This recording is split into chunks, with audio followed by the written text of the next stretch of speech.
어머니, 공기 좋죠? 여기서 편안히 가시면 돼요. 수천억 재벌의 양아들이 전신마비된 어머니 귓가에 속삭였습니다. 지도에도 없는 산속 폐별장에 버려진 그녀는 눈꺼풀 외에는 아무것도 움직일 수 없었습니다. 그런데 이 별장에 들어온 10살짜리 아이가 먼지 쌓인 피아노를 치기 시작한 순간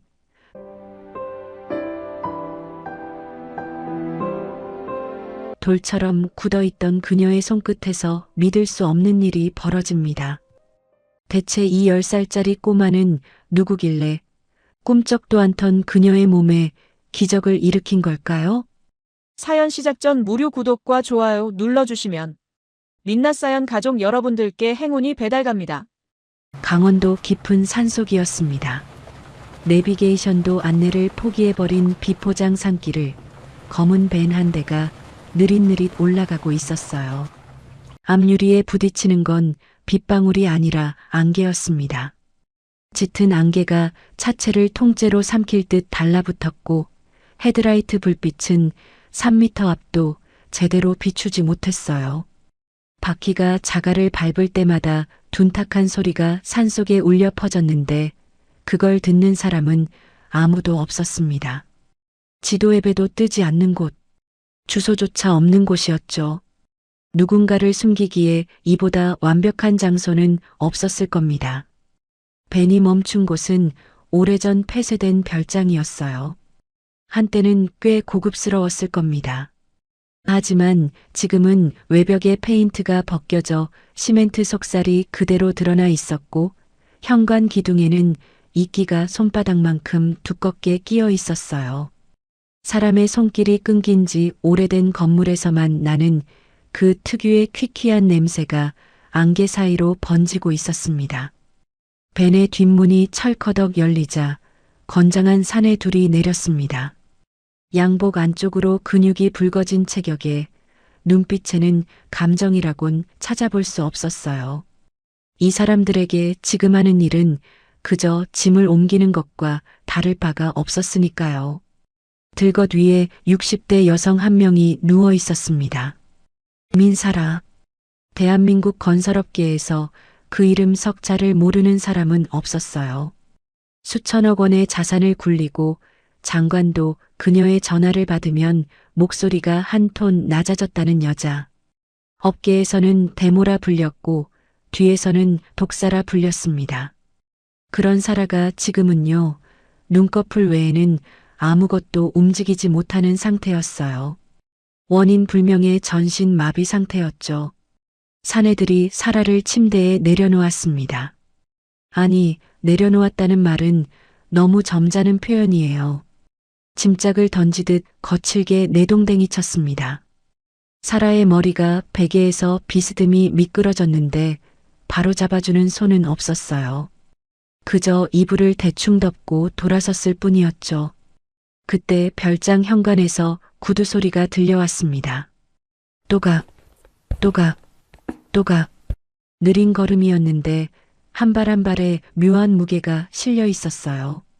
마치 이 별장 전체가 자기 소유라는 걸 발바닥으로 확인하듯 밟아 올라오는 소리였습니다. 강진성, 민사라의 양아들이자 회사 부회장이었어요. 긴 코트 자락을 휘날리며 2층 방으로 올라온 진성은 침대 옆에 멈춰 섰습니다. 사라의 눈동자가 미세하게 떨리며 그를 올려다보았어요. 진성은 천천히 허리를 숙였습니다. 그리고 사라의 귓가에 입술을 가져다 댔어요. 어머니, 공기 좋죠? 여기서 편안히 가시면 돼요. 목소리는 부드러웠습니다. 마치 효자가 어머니께 안부를 전하는 것처럼요. 그런데 그 입꼬리에 걸린 비릿한 미소도 입 밖으로 흘러나온 말도 부드러움과는 한참 거리가 멀었어요. 편안히 가시면 된다니. 죽어가는 사람 앞에서 지을 수 있는 표정도 할 수 있는 말도 아니었습니다. 사라의 눈꺼풀이 파르르 떨렸어요. 분노인지 공포인지 아니면 그 둘이 뒤섞인 것인지 알 수 없었습니다. 하지만 그게 뭐든 간에 밖으로 표현할 방법이 없었어요.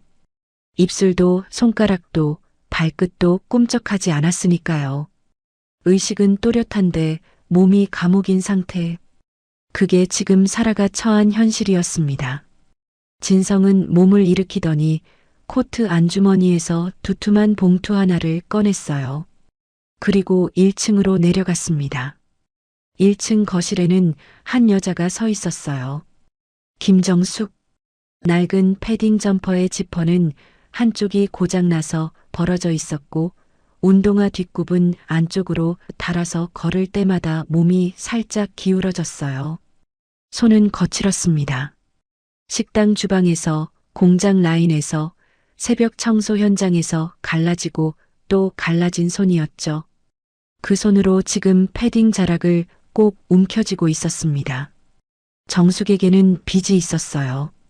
남편이 화재 사고로 전신 화상을 입은 뒤 병원비가 눈덩이처럼 불어났습니다. 남편이 세상을 떠난 뒤에도 그 빚은 사라지지 않았어요. 이자가 이자를 낳고 독촉 전화가 새벽 5시에도 울렸어요. 한 달만 더 버티면 될 거라고 스스로를 다독인 게 벌써 3년째였죠. 진성이 봉투를 내밀었습니다. 정숙의 눈이 봉투 속 현금 다발에 닿는 순간 동공이 흔들렸어요. 손끝이 미세하게 떨렸습니다. 저 돈이면 밀린 이자를 갚을 수 있었거든요. 별장 관리를 맡아주시면 됩니다. 위층에 환자 한 분이 계시는데 밥 챙기고 몸 닦아주는 정도예요. 어려운 일 아닙니다. 진성의 말투는 사무적이었어요. 그런데 다음 문장에서 톤이 슬쩍 달라졌습니다. 시키는 대로만 하면 이 돈은 매달 들어갈 겁니다. 한 발 다가서며 낮게 덧붙였어요. 귀 닫고 입 닫고 내 말만 잘 들으면 돼요. 평범한 간병 일자리치고는 조건이 이상했습니다. 산속 폐쇄 별장에 환자를 데려다 놓는 것부터가 그랬고 귀와 입을 닫으라는 말은 더더욱 그랬어요. 정숙의 머릿속에서 뭔가 경고음 같은 게 울렸습니다. 이건 발을 들여놓으면 안 되는 일일지도 모른다고요. 그런데 정숙은 봉투를 받았습니다. 고개를 끄덕이는 순간 봉투를 쥔 손가락 마디에 힘이 잔뜩 들어갔어요. 수치심 때문이었습니다. 돈 앞에서 양심을 접는 자신이 한심했지만 내일 당장 아들 밥을 해먹일 쌀이 없는 사람에게 양심은 사치였어요. 진성은 경호원들과 함께 벤에 올라탔고 붉은 미등이 안개 속으로 사라졌습니다. 별장에는 정숙과 2층의 환자만 남았어요. 정숙은 2층으로 올라갔습니다. 방문을 여는 순간 커튼이 쳐진 창문 사이로 흐린 빛 한 줄기가 비스듬히 들어왔고 그 빛 아래로 침대 위에 여자가 보였어요. 사라는 눈을 감고 있었습니다. 얼굴은 퉁퉁 부어 있었고 피부는 누렇게 뜬 채 거칠었어요. 한때 어떤 사람이었는지 짐작조차 어려울 만큼 험하게 변한 몰골이었습니다. 정숙은 그 험한 얼굴을 보면서 왠지 모를 연민을 느꼈어요. 어떤 사람인지도 모르는데 가슴 한쪽이 먹먹해지는 느낌이었습니다. 아마도 병상에 누워 마지막을 보냈던 남편의 모습이 겹쳐 보였는지도 모릅니다. 정숙은 세면대에서 따뜻한 물을 받아와 수건을 적셨어요. 이런 일은 익숙했습니다. 남편이 병원에 누워있던 동안 매일매일 했던 일이었으니까요. 수건으로 사라의 이마를 닦고 목을 닦고 팔을 닦았습니다. 그러다 왼쪽 소매를 걷어 올리는데 정숙의 손이 멈췄어요. 손목 안쪽에 흉터가 있었습니다. 보통 흉터가 아니었어요. 화상 자국이었는데 마치 뱀 한 마리가 손목을 휘감고 지나간 것처럼 구불구불한 형태로 찰같이 깊이 파여 있었습니다. 오래된 상처였지만 살이 울퉁불퉁하게 아물어 있어서 어두운 방 안에서도 유독 선명하게 눈에 들어왔죠. 정숙의 눈동자가 흔들렸습니다. 가슴 한구석이 쇳덩이에 눌린 듯 묵직해졌어요. 설명할 수 없는 감각이었습니다. 이 흉터를 처음 보는 건데 왠지 낯설지 않았어요. 이 흉터 어디서 봤는데? 혼잣말이 입 밖으로 새어나왔어요. 설마 아니겠지. 수건을 다시 들어 사라의 팔을 닦기 시작했습니다. 하지만 손끝에 남은 흉터의 질감이 좀처럼 지워지지 않았어요. 울퉁불퉁하고 단단했던 그 감촉이 손가락 끝에 찰싹 달라붙어서 떨어지지를 않았습니다. 가슴속 쇳덩이는 여전히 무거웠고 불길한 예감이 등줄기를 타고 천천히 올라왔지만 정숙은 애써 그걸 눌러 담았어요. 지금은 생각하지 말자. 돈을 받았으니 일이나 하자. 그때 1층에서 삐걱거리는 소리가 들려왔습니다. 현관문이 열리는 소리였어요. 엄마, 나왔어. 작고 조심스러운 목소리. 정숙의 아들 온유였습니다. 올해 10살이었어요. 온유는 자기 몸보다 큰 낡은 배낭을 메고 현관에 서 있었습니다. 짧게 자른 머리 위에 커다란 노이즈 캔슬링 귀마개가 얹혀 있었어요. 아이의 얼굴에 비해 너무 커서 마치 헬멧을 쓴 것처럼 보였죠. 온유에게는 남들과 다른 점이 하나 있었습니다. 청각 과민증이었어요. 의학 용어로는 하이퍼아쿠시스라고 부르는 증상이었습니다. 보통 사람에게는 들리지 않는 소리가 온유에게는 들렸어요. 시계 초침이 째깍거리는 소리, 형광등이 지지직대는 소리, 벽 속 배관을 따라 물이 흐르는 소리까지. 세상의 모든 소리가 온유에게는 몇 배로 증폭되어 들려왔고 그건 축복이 아니라 고통이었습니다. 학교 교실에서는 30명의 숨소리와 연필 긁는 소리가 폭포수처럼 쏟아졌고 길거리에서는 자동차 경적 소리 하나에 귀가 찢어지는 듯한 통증이 밀려왔어요. 그래서 온유는 늘 귀마개를 끼고 다녔습니다. 귀마개 없이는 세상이 너무 시끄러웠거든요. 온유는 배낭을 내려놓고 별장 안을 천천히 둘러보았습니다.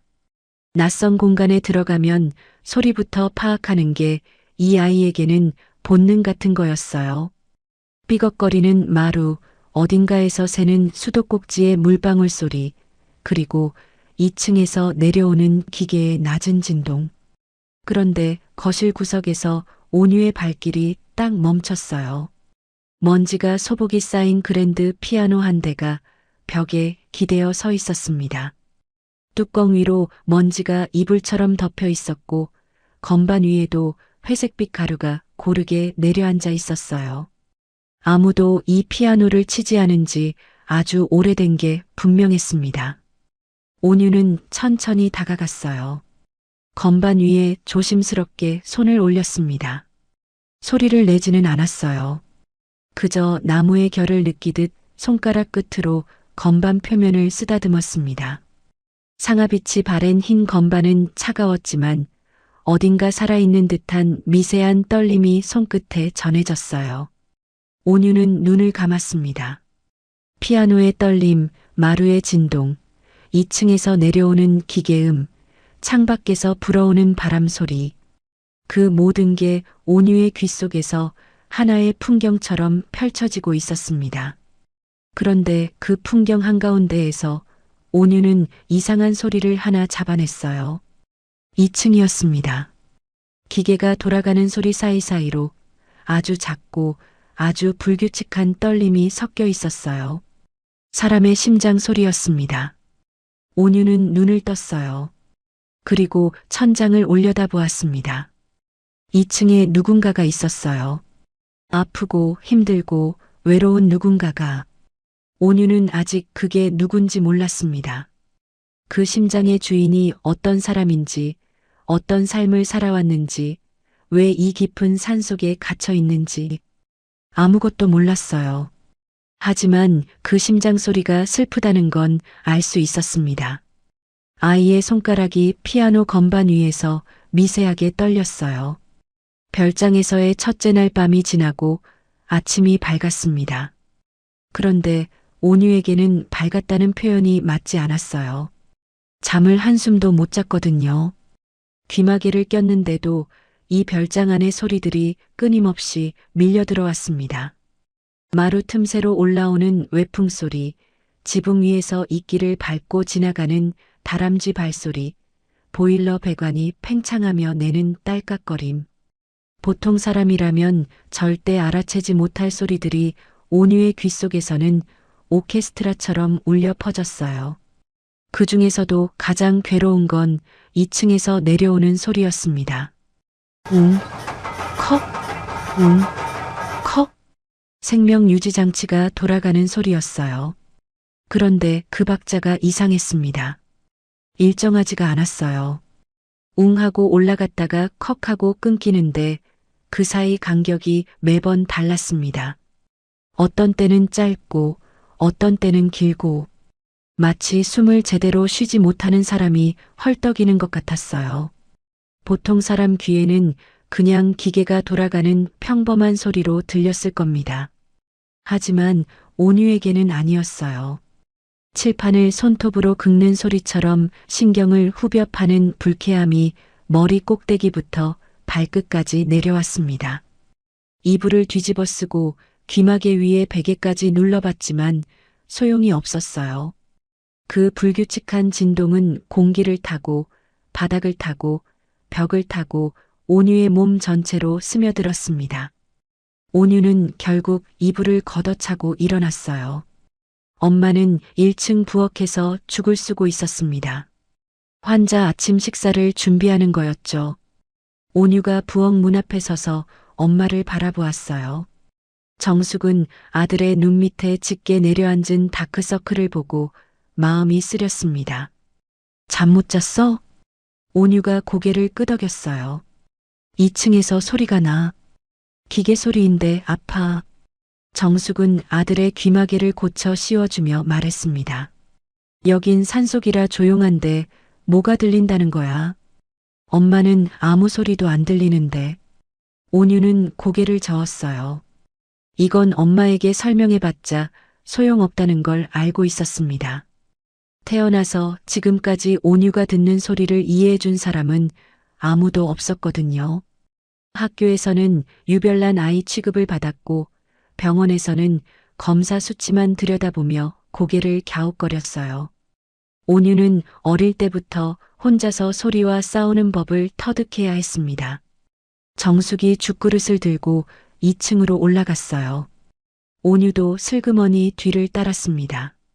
방문이 열리자 어젯밤과 같은 풍경이 펼쳐졌어요.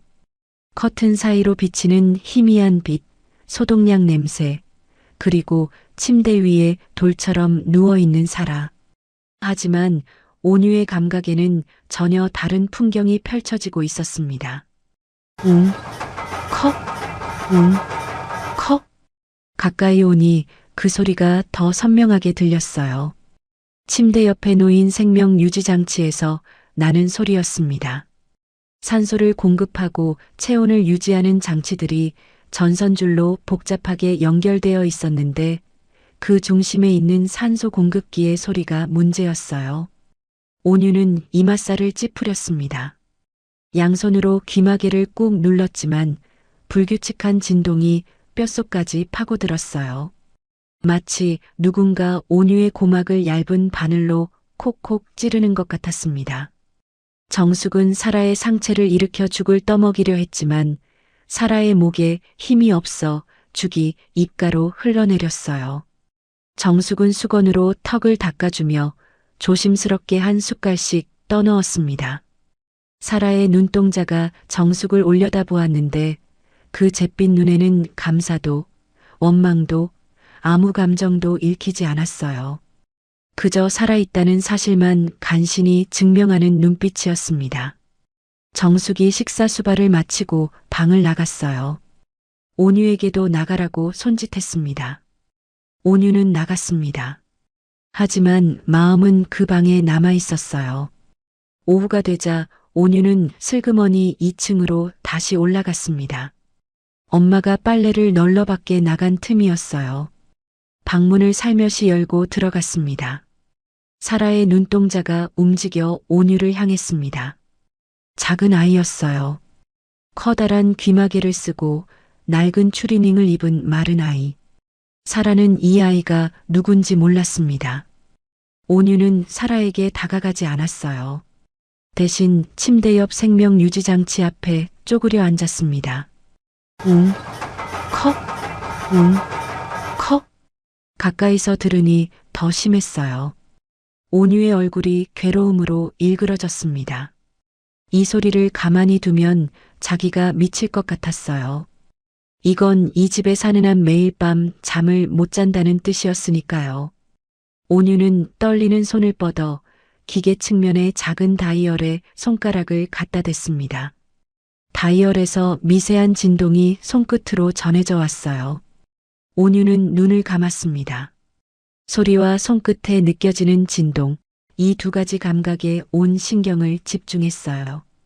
다이얼을 아주 조금, 정말 머리카락 한 올 두께만큼만 오른쪽으로 돌렸습니다. 소리는 여전히 삐걱거리고 있었어요. 다시 조금 더 돌렸습니다. 간격이 살짝 바뀌었지만 여전히 불규칙했죠. 온유의 이마에 땀이 맺혔어요. 입술을 꽉 깨물고 숨까지 멈춘 채 다이얼에 집중했습니다. 마치 조율사가 피아노 줄에 장력을 맞추듯 온유는 가장 안정적인 지점을 손끝으로 더듬어 찾고 있었어요. 조금 더, 조금만 더. 그리고 어느 순간 다이얼이 딱 멈췄습니다. 웅, 웅, 웅. 불규칙했던 박자가 사라지고 고르고 부드러운 저음만 남았어요. 컥컥거리며 끊기던 소리가 마치 잔잔한 파도처럼 일정한 리듬을 타기 시작했습니다. 온유에 찌푸렸던 이맛살이 천천히 펴졌어요. 그리고 그 순간 침대 위에서 변화가 일어났습니다. 사라의 가슴이 크게 오르내렸어요. 지금까지는 숨을 쉬고 있는 건지 아닌 건지 분간이 안 될 만큼 얕았던 호흡이 눈에 보일 정도로 깊어진 거였습니다. 마치 물속에서 간신히 코끝만 내밀고 있던 사람이 드디어 수면 위로 얼굴을 들어 올린 것 같았어요. 산소 공급이 원활해진 겁니다. 사라의 얼굴에서도 변화가 나타났어요. 누렇게 떠있던 피부에 아주 희미하게나마 핏기가 돌기 시작했습니다. 그리고 잿빛이던 눈동자에 처음으로 생기 비슷한 것이 깃들었어요. 미세한 변화였지만 죽어가던 사람에게는 기적과도 같은 순간이었습니다. 사라는 눈동자를 굴려 온유를 바라보았어요. 이 작은 아이가 대체 뭘 한 건지 이해할 수 없었습니다. 하지만 숨쉬는 게 편해졌다는 건 온몸으로 느낄 수 있었어요. 가슴을 짓누르고 있던 보이지 않는 돌덩이가 거친 것 같은 느낌이었습니다. 온유는 기계에서 손을 떼고 자리에서 일어났어요. 그리고 조심스럽게 침대 프레임 쪽으로 다가갔습니다. 쇠로 된 침대 프레임에 손바닥을 가만히 얹었어요. 진동이 느껴졌습니다. 기계의 진동이 아니었어요. 침대 프레임을 타고 아주 미세하게 전해지는 사라의 심장 박동이었습니다. 쿵, 쿵, 쿵. 느리지만 일정한 리듬. 아까보다 훨씬 안정된 박자였어요. 온유는 천천히 귀마개를 벗었습니다. 이 아이가 스스로 귀마개를 벗는 일은 거의 없었어요. 세상의 소리가 너무 아팠으니까요. 하지만 지금 이 방안은 달랐습니다. 안정된 기계 소리, 고른 숨소리, 차분한 심장 박동. 그것들이 어우러져 만들어내는 소리의 풍경이 온유에게는 처음으로 아프지 않았어요. 온유의 입꼬리가 천천히 올라갔습니다. 이제 안 시끄러워. 작은 목소리가 조용한 방 안에 퍼졌어요.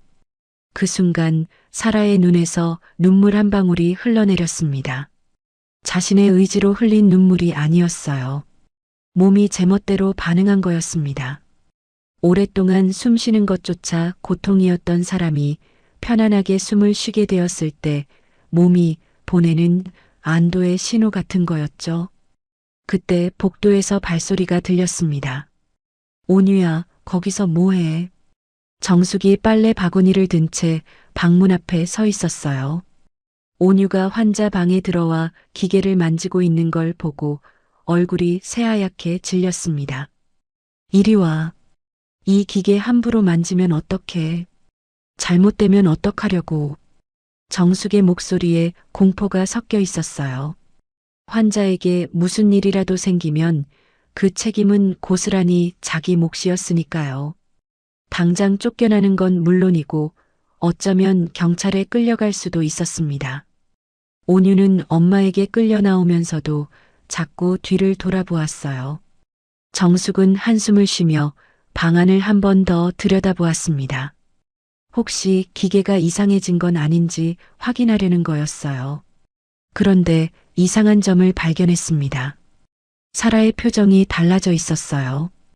어제까지만 해도 돌처럼 굳어서 아무 감정도 읽히지 않던 그 얼굴에 뭐라 설명하기 어려운 평온함이 깃들어 있었습니다. 숨소리도 어제보다 훨씬 깊고 고르게 들렸어요. 정숙은 고개를 갸웃거렸습니다. 분명 뭔가 달라진 건데 그게 뭔지 알 수 없었어요. 설마 온유가 기계를 만져서 나아진 건 아닐 테고 그냥 우연이겠지 하고 문을 닫았습니다. 복도에서 온유가 엄마의 소매를 잡아당겼어요. 엄마, 왜? 할머니 심장 소리가 아까보다 좋아졌어. 정숙은 아들을 내려다보며 쓴웃음을 지었습니다. 이 아이는 늘 이런 식이었어요. 남들이 듣지 못하는 소리를 듣고 남들이 느끼지 못하는 걸 느끼고 그게 때로는 기특했지만 때로는 걱정스러웠습니다. 세상은 이런 아이에게 친절하지 않았으니까요. 온유야, 저분은 아픈 환자야. 우리는 시키는 것만 하면 돼. 알겠지? 온유는 대답하지 않았어요. 다만 1층으로 내려가면서 다시 한번 천장을 올려다보았습니다. 2층에서 내려오는 기계의 저음이 이제는 자장가처럼 고르게 울리고 있었어요. 그리고 그 소리 사이로 사라의 심장이 쿵, 쿵, 쿵 안정적으로 뛰는 소리가 온유의 귀에 닿았습니다. 온유는 아직 몰랐습니다. 자기가 오늘 돌린 작은 다이얼 하나가 죽어가던 한 사람의 운명을 바꾸기 시작했다는 거리요. 그리고 그 다이얼을 조작해둔 누군가가 있다는 것도요. 사라가 별장에 온 지 닷새째 되는 날이었습니다. 온유는 틈만 나면 2층 사라의 방에 올라갔어요. 엄마가 빨래를 넣을 때, 부엌에서 설거지를 할 때, 잠깐 바깥에 나가 장작을 가져올 때, 엄마의 눈이 닿지 않는 짧은 순간들을 모아서 2층으로 향했습니다. 하는 일은 매번 같았어요. 생명유지장치 앞에 쪼그려 앉아 다이얼에 손을 대고 눈을 감고 가장 안정적인 주파수를 손끝으로 더듬어 찾아내는 거였습니다. 기계의 상태는 매일 미세하게 달라졌어요. 전압이 흔들리는 건지, 배터리가 불안정한 건지, 하루도 같은 소리를 내는 날이 없었습니다. 온유는 그때마다 조율사처럼 다이얼을 미세하게 돌려서 가장 고른 진동을 만들어냈어요. 사라는 그 모든 걸 눈으로만 지켜보았습니다. 움직일 수 있는 거라곤 눈꺼풀 뿐이었지만 의식은 유리처럼 맑았어요. 이 작은 아이가 누구인지, 왜 자기 방에 들어오는지, 기계를 만져서 뭘 하는 건지 전부 이해하고 있었습니다. 다만 그 이해를 표현할 방법이 없었을 뿐이에요. 사라의 머릿속에서는 과거와 현재가 끊임없이 뒤섞이고 있었습니다. 수천억 원의 자산을 호령하던 시절, 전화 한 통이면 국회의원도 달려오던 시절, 그 시절의 자신과 지금의 자신이 같은 사람이라는 게 믿기지 않았어요. 천장만 바라보며 누워있을 때마다 감옥에 갇힌 기분이 가슴을 짓눌렀습니다. 차라리 죽여달라. 속으로 수백 번은 외쳤을 겁니다. 하지만 죽여달라는 소리조차 목 밖으로 나오지 않았어요. 살아있는 건지 죽어있는 건지 모를 상태로 매일 똑같은 천장만 바라보는 시간이 쌓여갔습니다. 그런데 이상한 일이었어요. 이 아이가 기계를 만지고 돌아간 뒤에는 그 죽여달라는 생각이 조금 옅어졌습니다. 숨 쉬는 게 편해지면서 머릿속도 한결 맑아졌고, 맑아진 머리로 생각하면 아직 죽을 때가 아니라는 목소리가 어딘가에서 올라왔어요. 닷새째 밤이었어요. 하늘이 심상치 않았습니다. 오후부터 먹구름이 산봉우리를 삼키더니 저녁이 되자 바람이 별장 외벽을 들이받기 시작했어요. 그리고 밤 9시쯤 첫 번째 천둥이 떨어졌어요. 꽝! 별장 전체가 흔들렸습니다. 유리창이 덜덜 떨었고 마루판 사이로 진동이 올라왔어요. 정숙은 부엌에서 놀라 접시를 떨어뜨렸고 온유는 귀마개를 양손으로 꾹 누르며 바닥에 웅크렸습니다. 2층에서는 더 큰 일이 벌어지고 있었어요. 사라의 눈이 휘둥그레 열렸습니다. 동공이 극도로 확장되었고 온몸이 돌처럼 굳어 있는데도 미세한 경련이 손끝에서 시작되었어요. 숨이 거칠어졌습니다. 가슴이 불규칙하게 들썩이며 호흡이 끊길 듯 이어졌어요. 천둥 소리가 사라에게 불러온 건 공포였습니다. 하지만 단순한 공포가 아니었어요. 10년 전의 기억이 천둥 소리에 실려 밀려온 거였습니다. 굉음, 시뻘건 불길, 무너져 내리는 건물, 사람들의 비명. 10년 전 그날 밤 철거 현장에서 울려 퍼진 굉음과 지금 이 천둥 소리가 사라의 머릿속에서 하나로 겹쳐졌어요. 눈앞이 시뻘겋게 물들었습니다. 천장이 아니라 그날 밤의 불길이 보였어요. 코끝에 빗물 냄새가 아니라 매캐한 연기 냄새가 스며들었습니다. 사라의 입이 벌어졌어요. 비명을 지르려는 거였습니다. 하지만 소리가 나오지 않았어요. 목구멍에서 씩씩하는 공기 새는 소리만 날 뿐 비명은 몸 밖으로 빠져나가지 못했습니다. 소리 없는 비명. 그게 지금 사라가 할 수 있는 전부였어요. 심장 박동이 미친 듯이 빨라졌습니다. 생명 유지 장치가 경고음을 내뱉었어요. 삐, 삐, 삐. 짧고 날카로운 전자음이 천둥 소리 사이사이로 끼어들었습니다. 꽝, 삐삐삐, 꽝. 사라는 그 소리의 한가운데서 익사하듯 허우적거리고 있었어요. 몸은 움직이지 않는데 의식만 폭풍 속을 헤매는 느낌이었습니다. 바로 그때였어요.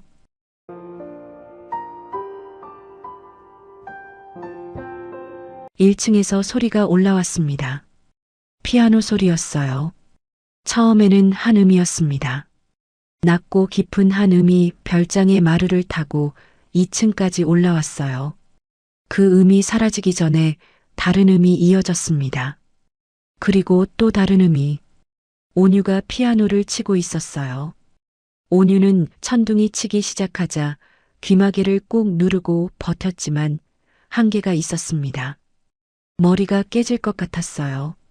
그래서 본능적으로 1층 거실 구석의 그랜드 피아노로 향한 거였습니다.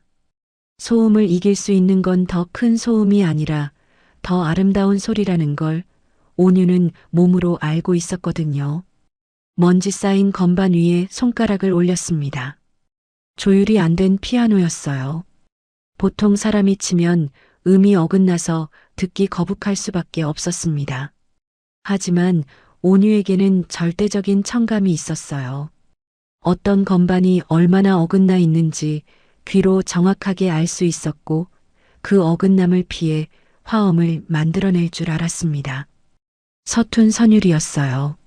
누가 가르쳐 준 게 아니라 온유가 귀로 기억한 소리들을 손가락으로 더듬어 만들어낸 멜로디였습니다.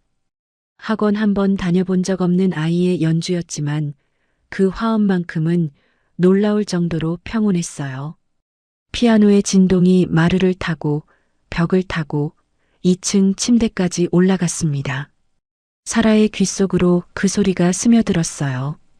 처음에는 천둥 소리에 묻혀 잘 들리지 않았습니다. 하지만 피아노 소리는 포기하지 않고 계속 올라왔어요. 천둥이 쾅 하고 터질 때마다 피아노는 더 깊은 음으로 그 굉음을 감싸 안았습니다. 사라의 의식이 천천히 돌아왔어요. 10년 전의 불길이 조금씩 물러났습니다. 시뻘겋게 물들었던 눈앞이 서서히 어두워지면서 불길 대신 피아노 선율이 그 자리를 채워갔어요. 마치 시뻘건 화염 위에 시원한 물을 붓는 것 같았습니다. 불길이 스르르 꺼지면서 연기 대신 음악이 피어올랐어요. 사라의 호흡이 천천히 안정되기 시작했습니다. 미친 듯이 뛰던 심장도 박자를 찾아가기 시작했어요. 경고음이 멈추고 생명 유지 장치가 다시 고른 소리를 냈습니다. 사라는 눈을 감았어요.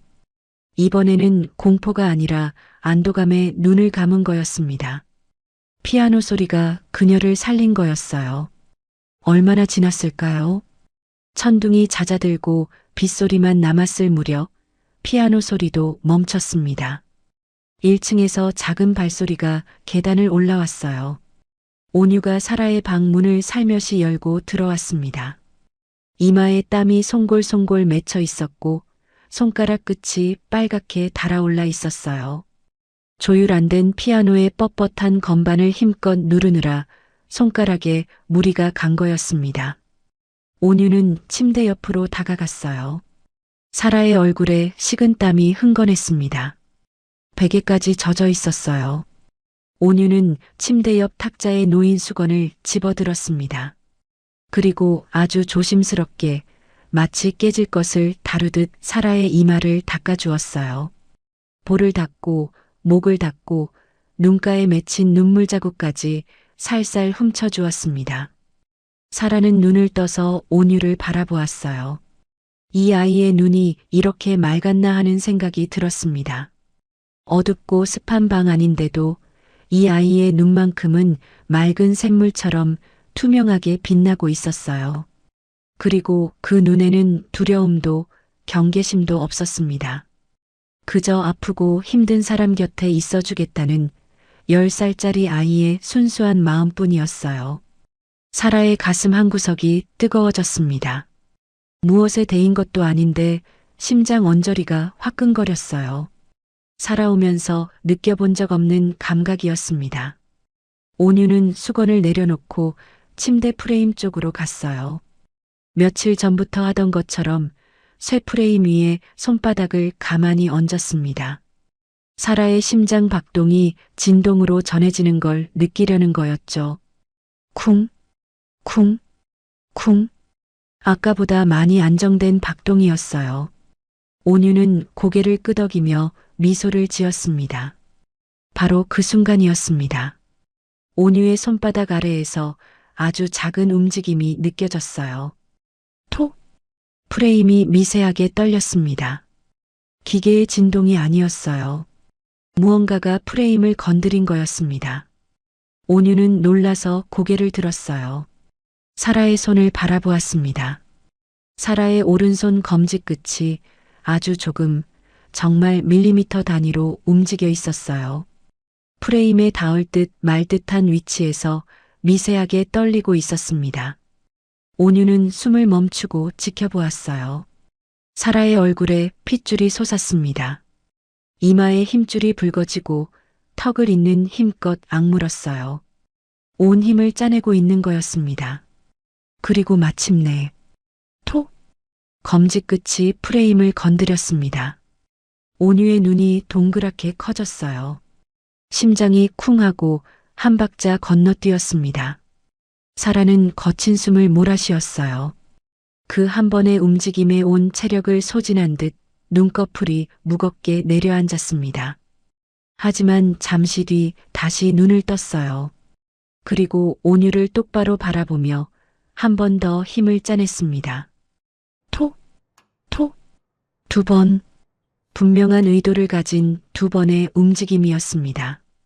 온유의 눈시울이 붉어졌어요. 이건 우연이 아니었습니다. 이 할머니는 자기에게 말을 걸고 있는 거였어요. 몸이 감옥이라 소리를 낼 수 없으니 손가락 끝의 진동으로 신호를 보내고 있는 거였습니다. 온유는 벌떡 일어나 방을 뛰쳐나갔어요. 계단을 두세 칸씩 건너뛰며 1층으로 내려갔습니다. 엄마. 정숙은 천둥에 놀라 깨진 접시 조각을 치우다 말고 고개를 들었습니다. 엄마, 할머니가 움직여. 나한테 말을 걸어. 정숙은 아들의 상기된 얼굴을 바라보았습니다. 무슨 소리야?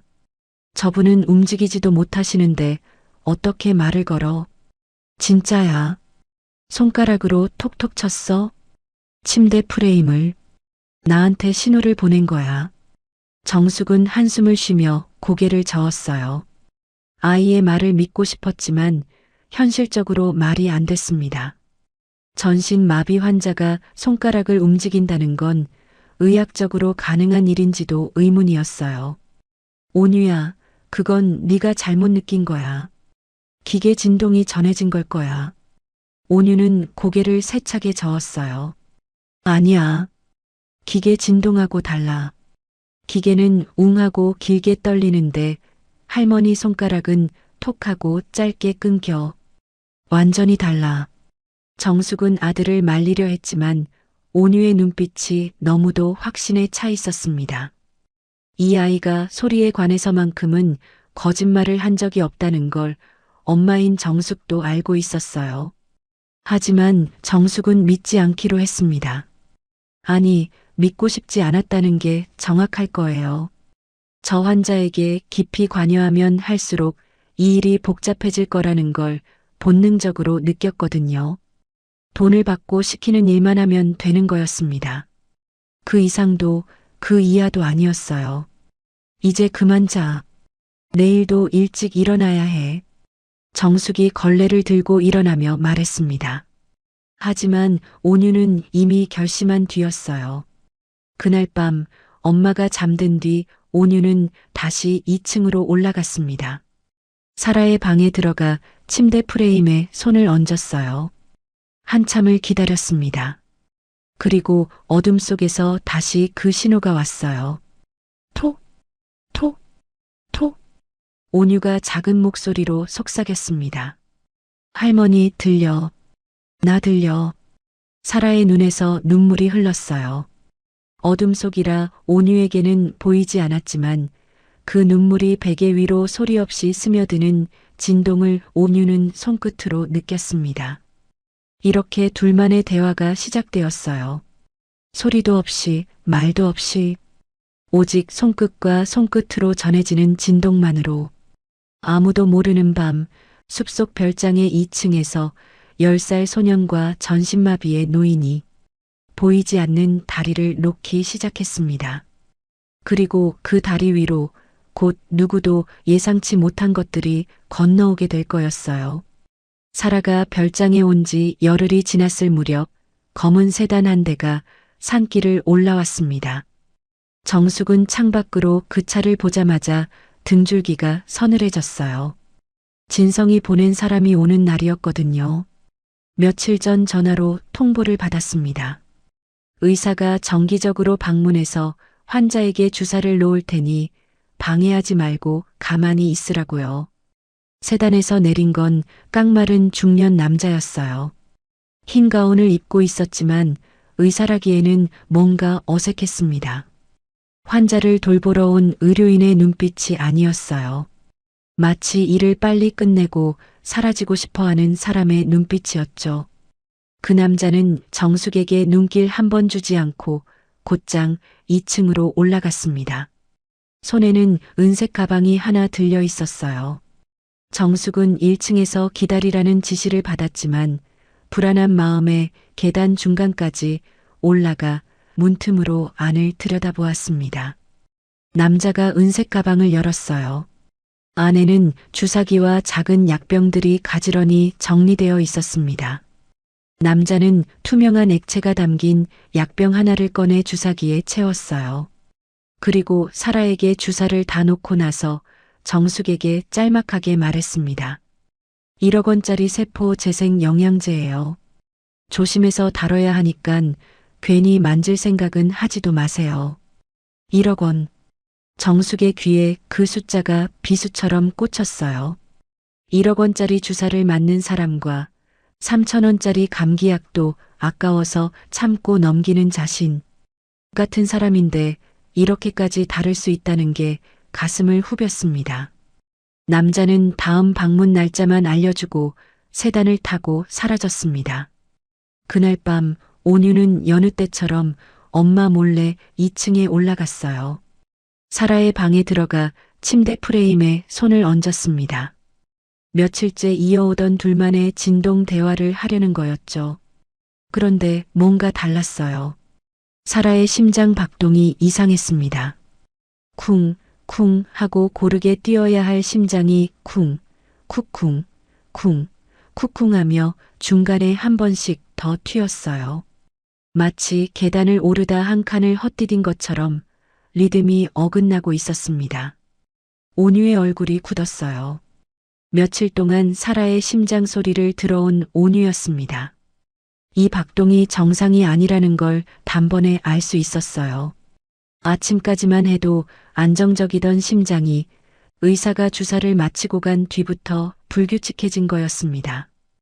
온유는 사라의 얼굴을 살폈어요. 이마에 식은땀이 배어 있었고 입술색이 아침보다 더 창백해져 있었습니다. 괜찮지 않다는 게 눈에 보였어요. 다음 날, 또 그 다음 날.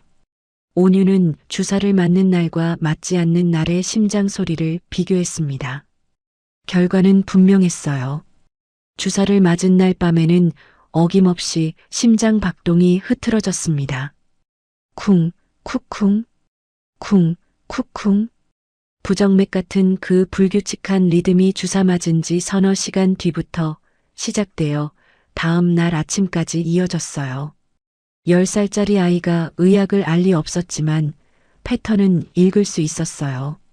주사를 맞으면 나빠지고 맞지 않으면 괜찮아진다. 이건 약이 아니라 독이라는 뜻이었습니다. 의사의 세 번째 방문 날이었어요. 남자가 주사를 놓고 화장실에 간 사이 온유가 방에 들어갔습니다. 침대 옆 탁자에 은색 가방이 열린 채 놓여 있었어요. 온유는 가방 안에서 투명한 액체가 담긴 약병 하나를 살며시 꺼냈습니다. 뚜껑을 열고 코끝에 가져다 댔어요. 순간 온유의 얼굴이 일그러졌습니다. 구역질이 올라왔어요. 코를 찌르는 냄새는 아니었지만 온유의 예민한 감각에는 뭔가 썩어가는 듯한 기운이 느껴졌습니다. 약에서 나면 안 되는 냄새였어요. 마치 여름에 쓰레기통 뚜껑을 열었을 때 올라오는 그 텁텁하고 역한 기운. 그게 약병 입구에서 아주 미세하게 풍겼습니다. 온유는 약병을 제자리에 돌려놓고 방에서 빠져나왔어요. 1층으로 내려간 온유는 엄마에게 달려갔습니다. 엄마, 저 주사 이상해. 할머니 심장이 주사 맞을 때마다 나빠져. 정숙은 설거지를 하다 말고 아들을 돌아보았어요. 온유야, 또 그 얘기야. 1억 원짜리 주사가 왜 이상해? 우리가 평생 벌어도 못 맞을 주사를 맞는 분인데. 엄마, 이거 독이야. 썩은 내가 나. 온유의 목소리에 떨림이 있었어요. 장난이나 억지가 아니었습니다. 진심으로 무서워하는 아이의 목소리였어요. 정숙은 손에 들고 있던 수세미를 내려놓았습니다. 아들의 눈을 들여다보았어요. 10살짜리 아이의 눈에 이렇게까지 절박한 빛이 담길 수 있다는 게 정숙의 마음을 흔들었습니다. 하지만 정숙은 또다시 외면했어요. 이 일에 깊이 발을 담그면 안 된다는 생각이 벽처럼 단단했거든요. 매달 들어오는 돈이 끊기면 당장 다음 달 이자를 못 갚습니다. 이자를 못 갚으면 독촉 전화가 다시 시작되고 그러면 또 이 산속이 아닌 다른 곳으로 도망쳐야 해요. 그 굴레가 무서웠습니다. 며칠이 더 지났어요. 엄마가 믿어주지 않았지만 온유는 포기하지 않았습니다. 매일 산기슭을 돌아다니며 풀을 뜯고 냄새를 맡고 잎을 만져보았어요. 이 아이가 산에서 자라며 자연스럽게 익힌 약초 지식이 있었거든요. 어떤 풀이 배탈에 좋고 어떤 뿌리가 상처에 바르면 낫는지를 엄마가 아닌 산이 가르쳐 준 거였습니다. 어느 날 온유가 산기슭에서 보라색 야생초 한 줌을 캐왔어요. 이름도 모르는 풀이었습니다. 하지만 온유의 코는 이 풀에서 특별한 걸 감지했어요. 약병에서 나던 그 텁텁한 썩은 기운을 이 보라색 풀의 향기가 정확히 상쇄시켰습니다. 마치 퍼즐 조각이 딱 맞아떨어지듯 두 냄새가 만나면 아무것도 남지 않았어요. 온유는 뒷마당에서 넓적한 돌 2개를 주워왔습니다. 그 사이에 야생초를 넣고 힘껏 지지겼어요. 마른 체구에 10살짜리가 온 체중을 실어 돌을 누르자 풀 사이에서 연보랏빛 즙이 배어 나왔습니다. 풀 비린내와 흙 냄새가 뒤섞인 시큼한 향이 코끝을 스쳤어요. 온유는 그 즙을 작은 컵에 담아 엄마에게 가져갔습니다. 엄마, 이게 진짜 약이야. 저 비싼 물은 가짜야. 정숙은 컵 안에 연보랏빛 액체를 내려다보았어요. 산에서 캔 약초즙. 아이가 돌로 지식여 만든 거였습니다. 이걸 1억 원짜리 주사 대신 환자에게 넣으라고요. 말이 안 됐어요. 하지만 정숙의 마음 한구석에서는 다른 목소리가 올라오고 있었습니다. 온유가 하는 말만큼은 틀린 적이 없다는 사실. 학교에서 가스 누출을 온유만 먼저 감지해서 대피한 적이 있었고 정숙이 모르고 먹으려 했던 상한 음식을 냄새만으로 잡아낸 적도 있었어요. 이 아이의 감각은 보통이 아니었습니다. 그래도 정숙은 결정을 내리지 못했어요. 잘못했다가 환자가 죽기라도 하면 그건 자기 인생이 끝나는 거였으니까요. 그런데 그날 저녁 결정을 내려야 할 순간이 찾아왔습니다. 의사인 남자가 주사를 놓고 2층 복도에서 전화를 받는 걸 정숙이 우연히 들었어요. 네 부회장님, 이제 거의 시체나 다름없습니다. 근육은 완전히 위축됐고 내장 기능도 떨어지고 있어요. 이 속도면 2달이면 충분할 겁니다. 정숙의 온몸에 소름이 돋았습니다. 시체나 다름없다. 2달이면 충분하다. 그 말의 의미가 정숙의 머릿속에서 천천히 하지만 분명하게 조립되었어요. 저 주사는 약이 아니었습니다. 사람을 서서히 죽이는 것이었어요. 그리고 그걸 지시한 사람은 부회장 진성이었습니다. 정숙의 다리에서 힘이 빠졌어요. 벽에 등을 기대고 주저앉을 뻔했습니다. 손바닥이 차갑게 식었고 심장이 목구멍까지 치밀어 올라왔어요. 온유가 맞았습니다. 처음부터 아이가 맞았던 거예요. 정숙은 떨리는 다리를 끌고 1층으로 내려왔습니다. 부엌 의자에 앉아 두 손으로 얼굴을 감싸쥐었어요. 머릿속이 폭풍처럼 소용돌이쳤습니다. 어떡하지? 어떻게 해야 하지? 신고를 하면 되나? 나는 그냥 산속 별장의 관리인일 뿐이야. 누가 내 말을 들어주겠어? 그리고 또 하나의 생각이 스쳤어요. 신고를 하면 이 돈은 끊깁니다. 다시 독촉 전화의 지옥으로 돌아가야 해요. 정숙은 양손을 꽉 움켜쥐었어요. 손톱이 손바닥에 파고들었지만 아프지 않았습니다. 가슴속에서 꿈틀대는 것이 더 아팠어요. 돈을 택하면 사람이 죽고 사람을 택하면 자신이 무너집니다. 한참을 앉아있던 정숙의 시선이 부엌 탁자 위에 놓인 연보랏빛 컵에 닿았습니다. 온유가 만든 야생초즙이었어요. 그 순간 온유의 말이 귓가에 울렸습니다. 이게 진짜 약이야. 정숙의 손이 천천히 컵 쪽으로 움직였습니다. 의사의 다음 방문 날이었습니다. 남자가 주사를 놓고 화장실에 들어간 사이 정숙은 재빨리 방으로 들어갔어요. 손이 떨렸습니다. 심장이 귀 뒤에서 쿵쿵 울렸어요. 탁자 위에 놓인 준비된 주사기를 집어들었습니다. 아직 놓지 않은 2번째 주사기였어요.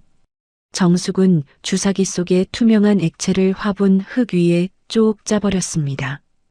그리고 미리 준비해둔 온유의 야생초즙과 식염수를 섞은 액체를 빈 주사기에 채워 넣었어요. 손끝이 덜덜 떨려서 주사기 눈금이 제대로 보이지 않았습니다.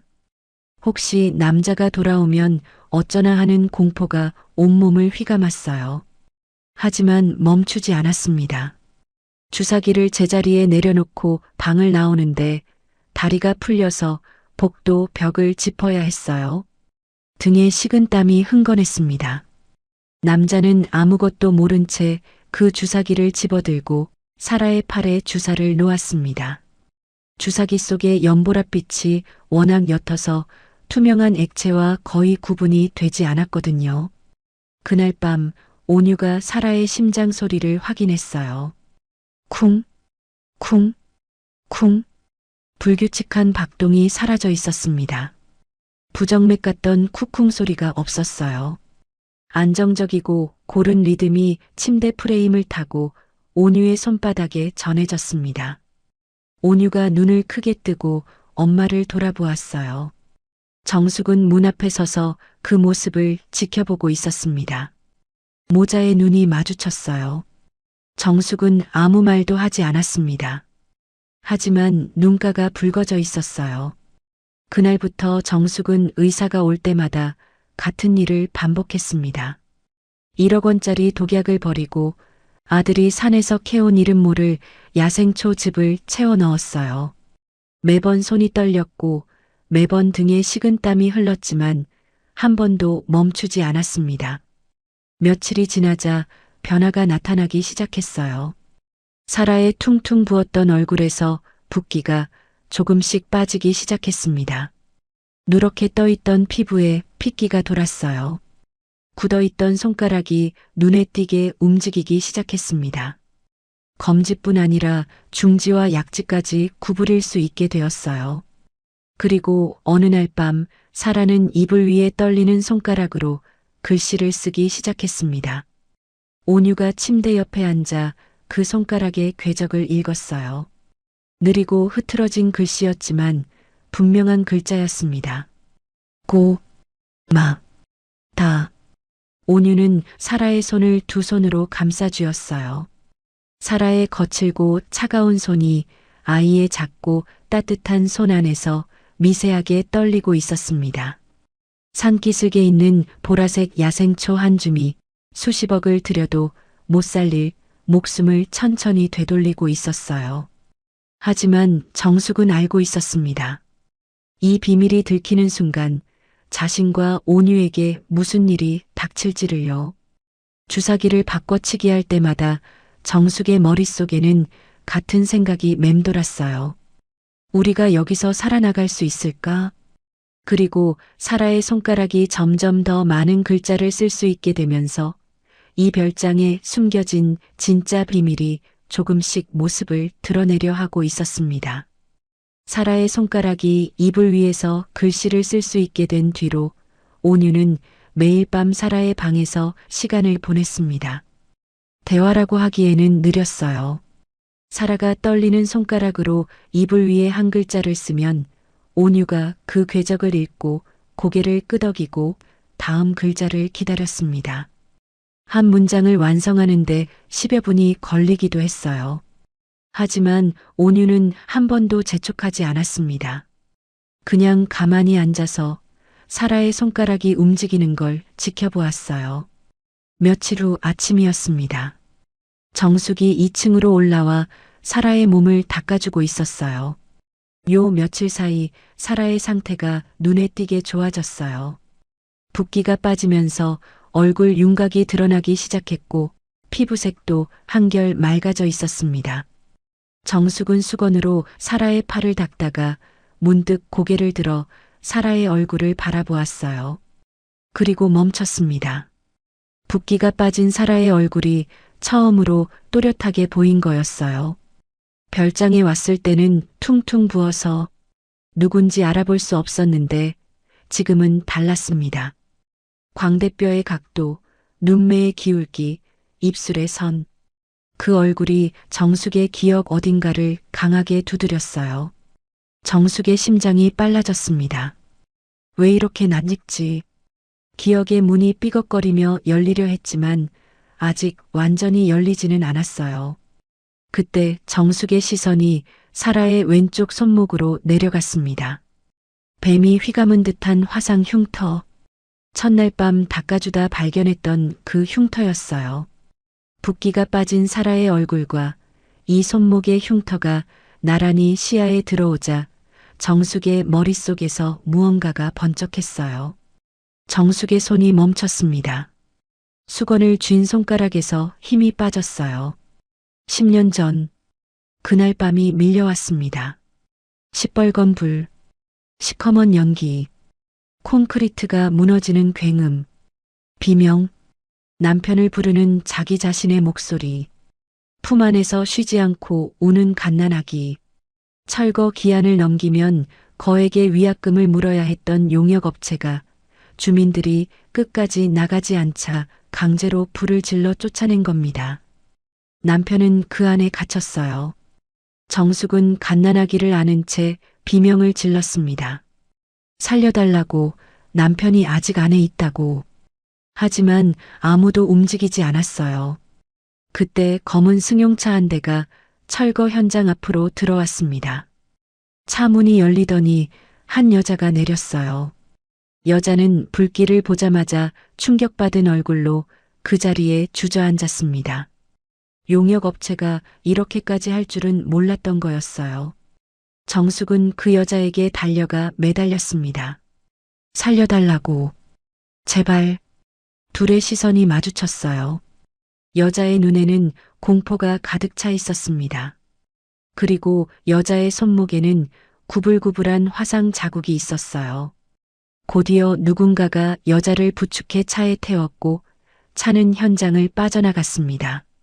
붓기가 빠진 지금 사라의 얼굴은 10년 전 그 밤 불빛 앞에 주저앉아 있던 여자의 얼굴과 겹쳐지고 있었습니다. 왼쪽 손목에 뱀 같은 흉터까지 모두 같았어요.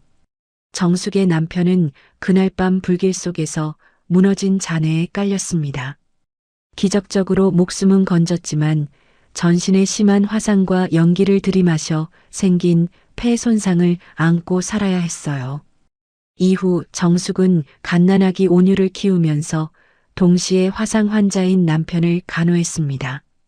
병원비는 눈덩이처럼 불어났고 남편은 폐 기능이 서서히 나빠지다 결국 세상을 떠났습니다. 남편이 세상을 떠난 뒤에야 정숙은 뉴스를 보고 알았어요. 그때 자신이 울며 매달렸던 여자가 이 재개발 사업의 총 책임자인 건설사 회장 민사라였다는 것을요. 사라네 회사는 사고 직후 용역업체의 독단적 행위라며 선을 그었습니다. 현장에 관리 감독 책임이 있었음에도 자신들은 몰랐다는 입장을 고수했어요. 보상은 한 푼도 하지 않았고 사과도 없었습니다. 피해자 가족들은 아무것도 받지 못한 채 거리로 내몰렸어요. 그 모든 것의 꼭대기에 있던 사람이 지금 이 침대 위에 누워 있었습니다. 정숙이 매일 얼굴을 닦아주고 몸을 뒤집어주고 죽을 떠먹여주던 바로 이 여자였어요. 남편을 간호하며 익힌 바로 그 손으로 남편을 그렇게 만드는데 한몫한 사람의 몸을 돌보고 있었던 겁니다. 정숙의 눈에서 눈물이 떨어졌습니다. 분노인지 슬픔인지 알 수 없는 뜨거운 것이 가슴 안쪽에서 폭발하듯 솟구쳤어요. 정숙이 사라의 눈을 똑바로 내려다봤습니다. 당신이었어요? 목소리가 갈라졌습니다. 그때 그 민사라 회장이 바로 당신이었냐고요. 사라의 눈에 눈물이 고였습니다. 입술이 바르르 떨렸어요. 대답 대신 고개를 아주 천천히 끄덕였습니다. 전신이 마비된 몸에서 고개 한번 움직이는데 온 힘을 쏟아야 했어요. 그 한 번의 움직임이 사라가 할 수 있는 유일한 대답이었습니다. 정숙의 눈에서 눈물이 쏟아졌어요. 10년 동안 가슴 밑바닥에 눌러놓았던 것들이 한꺼번에 올라왔습니다. 내가 매달렸잖아요. 목소리가 갈라졌어요. 불길 앞에서 아기를 안고 당신한테 매달렸잖아요. 살려달라고, 남편이 안에 있다고. 근데 당신은 그냥 가버렸잖아. 정숙의 어깨가 떨렸습니다. 내 남편은 그때 그 사고로 앓다갔어요. 근데 사과 한마디가 없었잖아. 보상 한 푼이 없었잖아요. 정숙의 목소리가 방 안을 가득 채웠어요. 10년치 울분이 한꺼번에 터져 나오고 있었습니다. 당신은 그동안 뭘 하고 있었어? 우리가 병원비에 쪼들리고 장례비도 없어서 허덕일 때 당신은 어디서 뭘 하고 있었냐고. 말이 끝나기도 전에 몸이 먼저 움직였어요. 그 순간 엄마, 비명이 방 안을 찢었어요. 온유가 문 앞에 서 있었습니다. 아래층에 있다가 엄마의 고함 소리를 듣고 뛰어 올라온 거였어요. 아이의 얼굴이 새하얗게 질려 있었습니다. 온유가 달려와 정숙의 팔을 두 손으로 잡아당겼어요. 엄마 안 돼. 할머니 심장 소리가 슬퍼. 울고 있어. 온유는 엄마와 사라 사이에 서서 두 팔을 벌렸어요. 영문도 모른 채 왜 엄마가 할머니를 향해 울며 소리치고 있는지 이해할 수 없는 채로 그저 할머니를 지키려고 두 팔을 벌린 거였습니다. 아이의 눈에 눈물이 가득 고여 있었어요. 정숙은 아들의 얼굴을 보았습니다. 남편을 닮은 눈, 세상의 모든 소리를 듣는 그 맑은 눈. 정숙의 무릎이 꺾였어요. 바닥에 주저앉으며 두 손으로 얼굴을 감싸 쥐었습니다. 울음이 터져 나왔어요. 10년 동안 참아온 울음이 댐이 무너지듯 쏟아졌습니다. 그때였습니다. 사라의 입술이 떨리기 시작했어요. 입이 벌어졌다 닫히고 다시 벌어졌다 닫혔습니다. 목구멍에서 바람 빠지는 듯한 소리만 새어나왔어요. 별장에 온 이후 사라의 입에서 소리가 나온 적은 단 한 번도 없었습니다. 사라의 얼굴이 붉게 달아올랐어요. 관자놀이에 핏줄이 돋았습니다. 하지만 사라는 멈추지 않았어요. 입술을 깨물고 숨을 끌어모으고 온몸의 힘을 목 한 곳에 밀어 넣었어요. 갈라지고 떨리고 끊어질 듯한 소리가 새어나왔습니다. 방 안의 공기가 멈췄어요. 온유가 고개를 돌려 사라를 바라봤습니다. 미안하다라고 내뱉는 사라의 온몸이 경련하듯 떨렸어요. 눈에서 눈물이 흘러내렸습니다. 바닥에 주저앉아 울던 정숙이 고개를 들었습니다. 사라의 얼굴을 보았어요. 주름 사이로 눈물이 흐르고 입술은 아직 떨리고 있었습니다. 말을 할 수 없던 사람이 하필 처음으로 꺼낸 말이 미안하다였어요. 정숙은 아무 말도 하지 못했습니다. 그 한마디로 용서가 될 리는 없었어요. 하지만 가슴 한쪽에서 쇳덩이처럼 눌려있던 무언가에 아주 가느다란 금이 가는 것을 느꼈습니다. 그날 이후 정숙은 사흘 동안 사라에게 가지 않았습니다. 갈 수 없었죠. 대신 온유가 매일같이 사라를 들여다봤어요. 엄마, 할머니 심장 소리가 자꾸 느려져. 이러다 멈출 것 같아. 온유의 목소리가 떨리고 있었습니다. 정숙은 아들의 얼굴을 올려다보았어요. 사흘 사이 볼이 홀쭉해진 아이의 얼굴에 걱정이 가득했습니다. 정숙은 무거운 몸을 일으켜 계단을 올라가 방문을 열었어요. 사라의 입술이 하얗게 갈라져 있었습니다. 볼은 움푹 꺼져 있었고 눈두덩이 위로 핏줄이 비쳤어요. 사흘 동안 정숙의 손길이 닿지 않은 사이 사라의 몸은 눈에 띄게 쇠약해져 있었습니다. 정숙은 따뜻한 물을 떠와서 사라의 입술에 적셔 주었습니다. 갈라진 입술이 물기를 머금자 사라의 눈꺼풀이 천천히 열렸어요. 두 여자의 눈이 마주쳤습니다. 한참 동안 아무 말이 없었어요. 정숙의 눈에는 아직 분노가 남아 있었고 사라의 눈에는 죄책감과 간절함이 뒤섞여 있었습니다. 사라의 입술이 떨리기 시작했어요. 사흘 전 처음으로 미안하다를 말한 뒤로 사라의 목소리는 아주 조금씩 돌아오고 있었습니다. 여전히 갈라지고 끊어지는 소리였지만 한 음절씩 밀어내는 힘이 생기고 있었어요.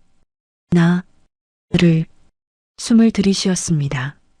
한 음절을 내뱉는데 온몸에 힘을 쏟아야 했어요. 정숙의 입술이 파르르 떨렸습니다. 사라는 멈추지 않았어요. 이마에 힘줄이 붉어지고 관자놀이에 핏줄이 돋았습니다. 온몸의 에너지를 목 한 곳에 밀어넣고 있었어요.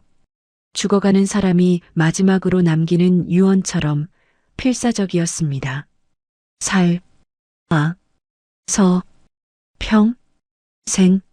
숨이 끊길 것 같았어요.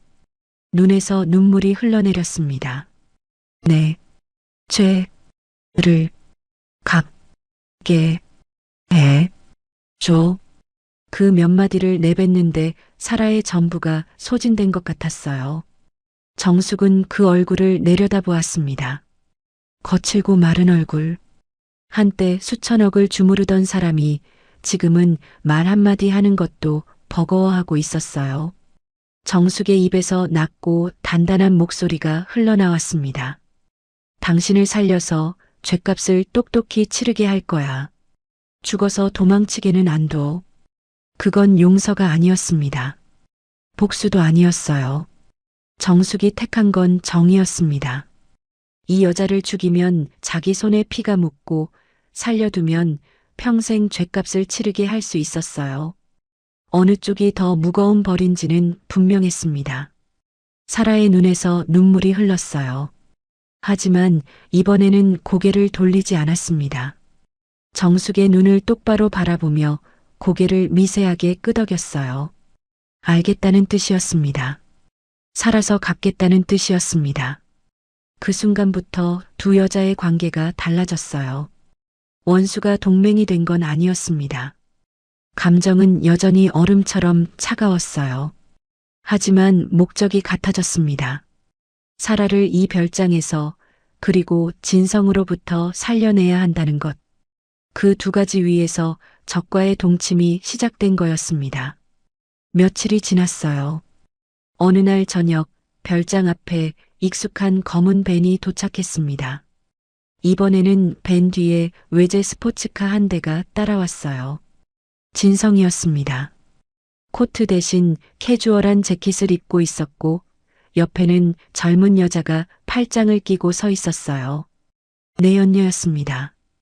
두 사람은 술 냄새를 풍기며 별장 안으로 들어왔어요. 진성은 2층에 잠깐 올라가 사라를 확인했습니다. 침대 옆에 서서 사라의 얼굴을 내려다보더니 코웃음을 쳤어요. 어머니, 얼굴이 더 좋아지셨네요? 끈질기시네 정말. 사라는 눈을 감고 있었습니다. 잠든 척한 거였어요. 진성은 관심 없다는 듯 돌아서서 1층으로 내려갔습니다. 진성과 내연녀는 거실 소파에 앉아 술을 마시기 시작했어요. 와인병을 따고 치즈를 뜯고 텔레비전을 켜고 마치 자기 집에 온 것처럼 편하게 자리를 잡았습니다. 정숙은 부엌에서 안주를 준비하라는 지시를 받았어요. 냉장고에 있던 재료로 간단한 음식을 만들어 내갔습니다. 진성은 정숙을 거들떠보지도 않았어요. 투명인간 취급이었습니다.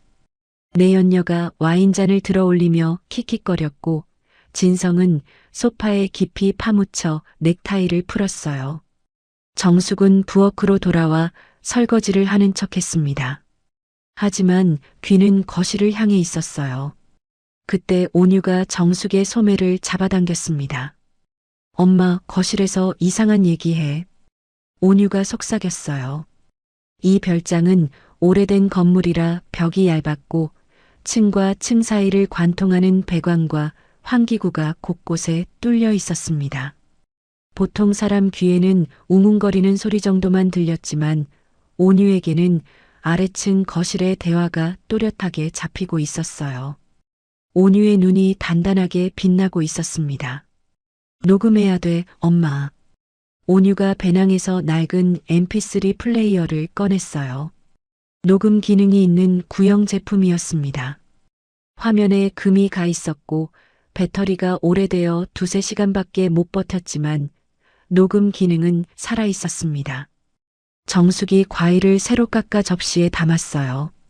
거실로 내가는 발걸음에 온유가 살짝 따라붙었습니다. 진성은 와인잔에 코를 묶고 있었고 내연녀는 텔레비전 화면을 보고 있었어요. 아이 하나가 슬쩍 지나가는 건 아무도 신경 쓰지 않았습니다. 진성에게 온유는 간병인 아들, 그 이상도 이하도 아니었으니까요. 온유는 거실과 복도 사이 신발장 뒤쪽으로 손을 뻗었어요. mp3 플레이어의 녹음 버튼을 누른 채 신발장과 벽 사이 틈에 밀어 넣었습니다. 빨간 녹음 불빛이 어둠 속에서 깜빡였지만 신발장에 가려져 보이지 않았어요. 온유는 아무 일 없었다는 듯 부엌으로 돌아왔습니다. 시간이 흘렀어요. 와인이 2병째로 넘어가자 진성의 입이 풀리기 시작했습니다. 온유는 2층 계단 꼭대기에 쪼그려 앉아 흘러오는 소리에 귀를 기울였어요. 처음에는 회사 이야기, 직원 험담 같은 것들이었습니다. 하지만 술이 더 들어가자 목소리가 낮아지면서 내용이 달라졌어요. 비자금은 이미 홍콩 계좌로 빼놨어. 내일 나머지도 옮기면 끝이야. 온유의 손이 무릎 위에서 움켜쥐어졌어요. 내연녀가 물었습니다. 어머님은 좀 어떠세요? 진성의 목소리가 달라졌어요. 그게 이상해. 요즘 상태가 좋아지고 있어. 처음엔 손끝이 저리더니 발목, 무릎, 순서대로 굳어갔거든. 딱 내 계획대로였어. 의사들도 원인 불명 신경질환이라고만 했고 그 늙은이는 1억짜리 영양제인 줄 알고 감사하다면서 맞아왔어. 진성이 코웃음을 쳤어요. 독을 약으로 믿고 1년을 맞은 거지. 그래서 온몸이 돌처럼 굳은 건데 지금 갑자기 좋아지고 있다니까.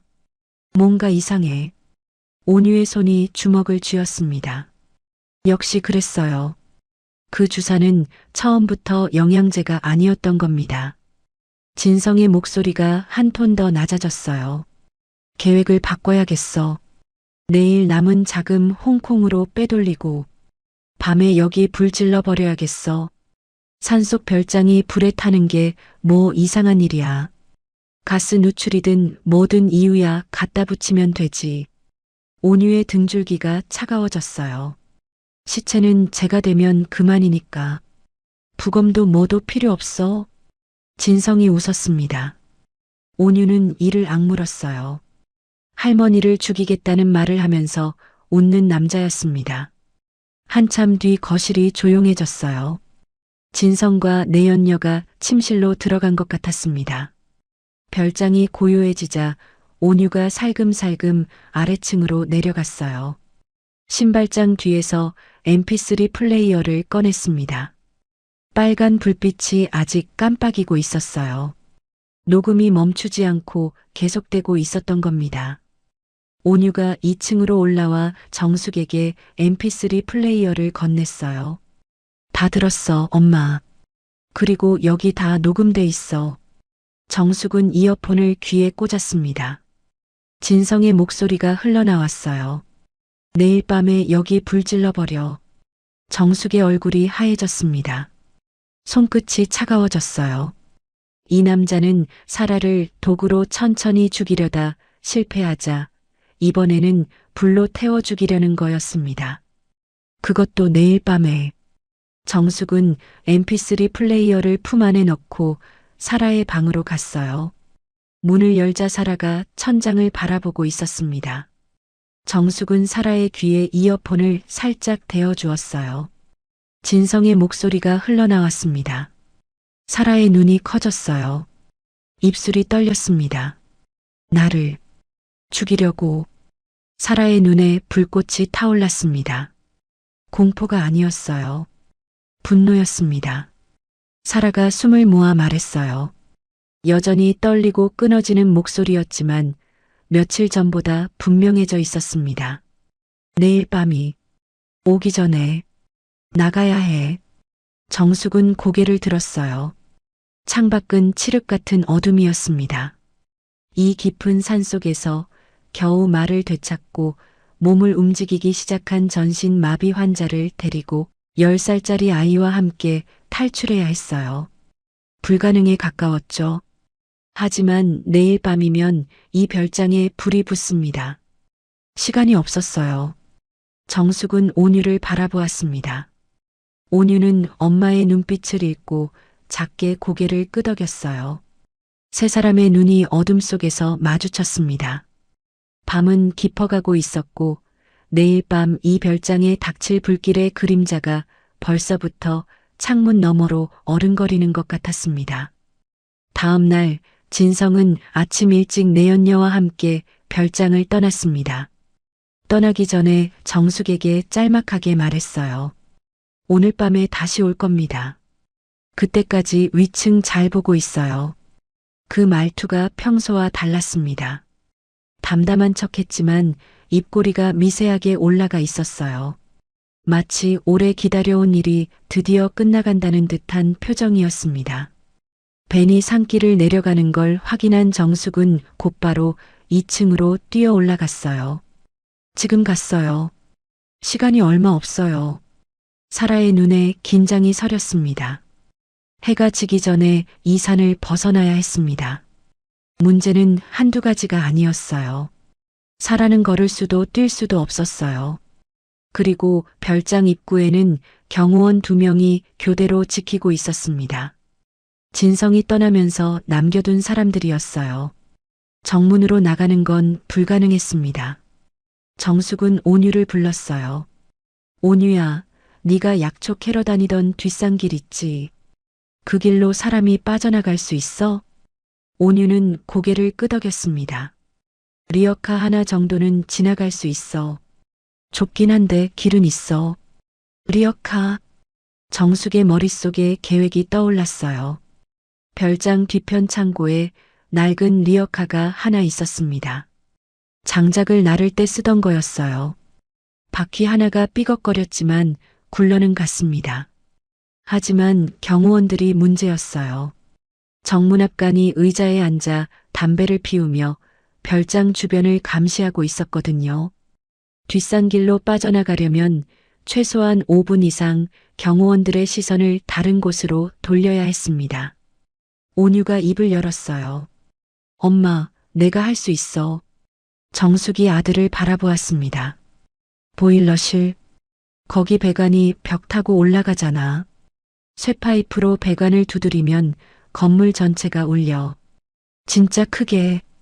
온유는 이 별장의 소리를 누구보다 잘 알고 있었어요. 배관을 세게 치면 건물이 무너지는 것 같은 소리가 나.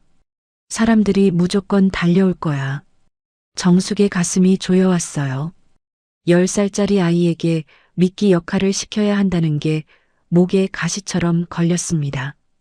하지만 다른 방법이 없었어요. 보일러실에서 소리내고 바로 뒷문으로 빠져나와. 알았지? 절대 거기서 머물면 안 돼. 온유가 고개를 끄덕였습니다. 아이의 표정에 두려움이 있었지만 그 아래로 단단한 결심이 깔려 있었어요. 오후 내내 정숙은 준비를 했습니다. 리어카를 뒷문 가까이 끌어다 놓고 낡은 이불을 깔아 사라가 누울 자리를 만들었어요. mp3 플레이어는 비닐봉지에 싸서 정숙의 패딩 안주머니에 넣었습니다. 이건 무슨 일이 있어도 지켜야 할 것이었어요. 사라의 방에서 생명 유지 장치를 분리하는 건 정숙의 몫이었습니다. 손이 떨렸어요. 기계를 떼어내면 사라가 혼자 숨을 쉬어야 한다는 뜻이었거든요. 하지만 온유가 며칠 전부터 기계 의존도를 줄여왔어요. 다이얼을 조금씩 조절해서 사라의 자가 호흡을 늘려놓은 거였습니다. 그래서 지금은 기계 없이도 버틸 수 있는 상태였어요. 해가 산등성이 너머로 기울기 시작했습니다. 정숙은 창밖을 보며 입술을 깨물었어요. 해가 완전히 지면 산길이 보이지 않아 그 전에 움직여야 했습니다. 정숙이 온유에게 고개를 끄덕였어요.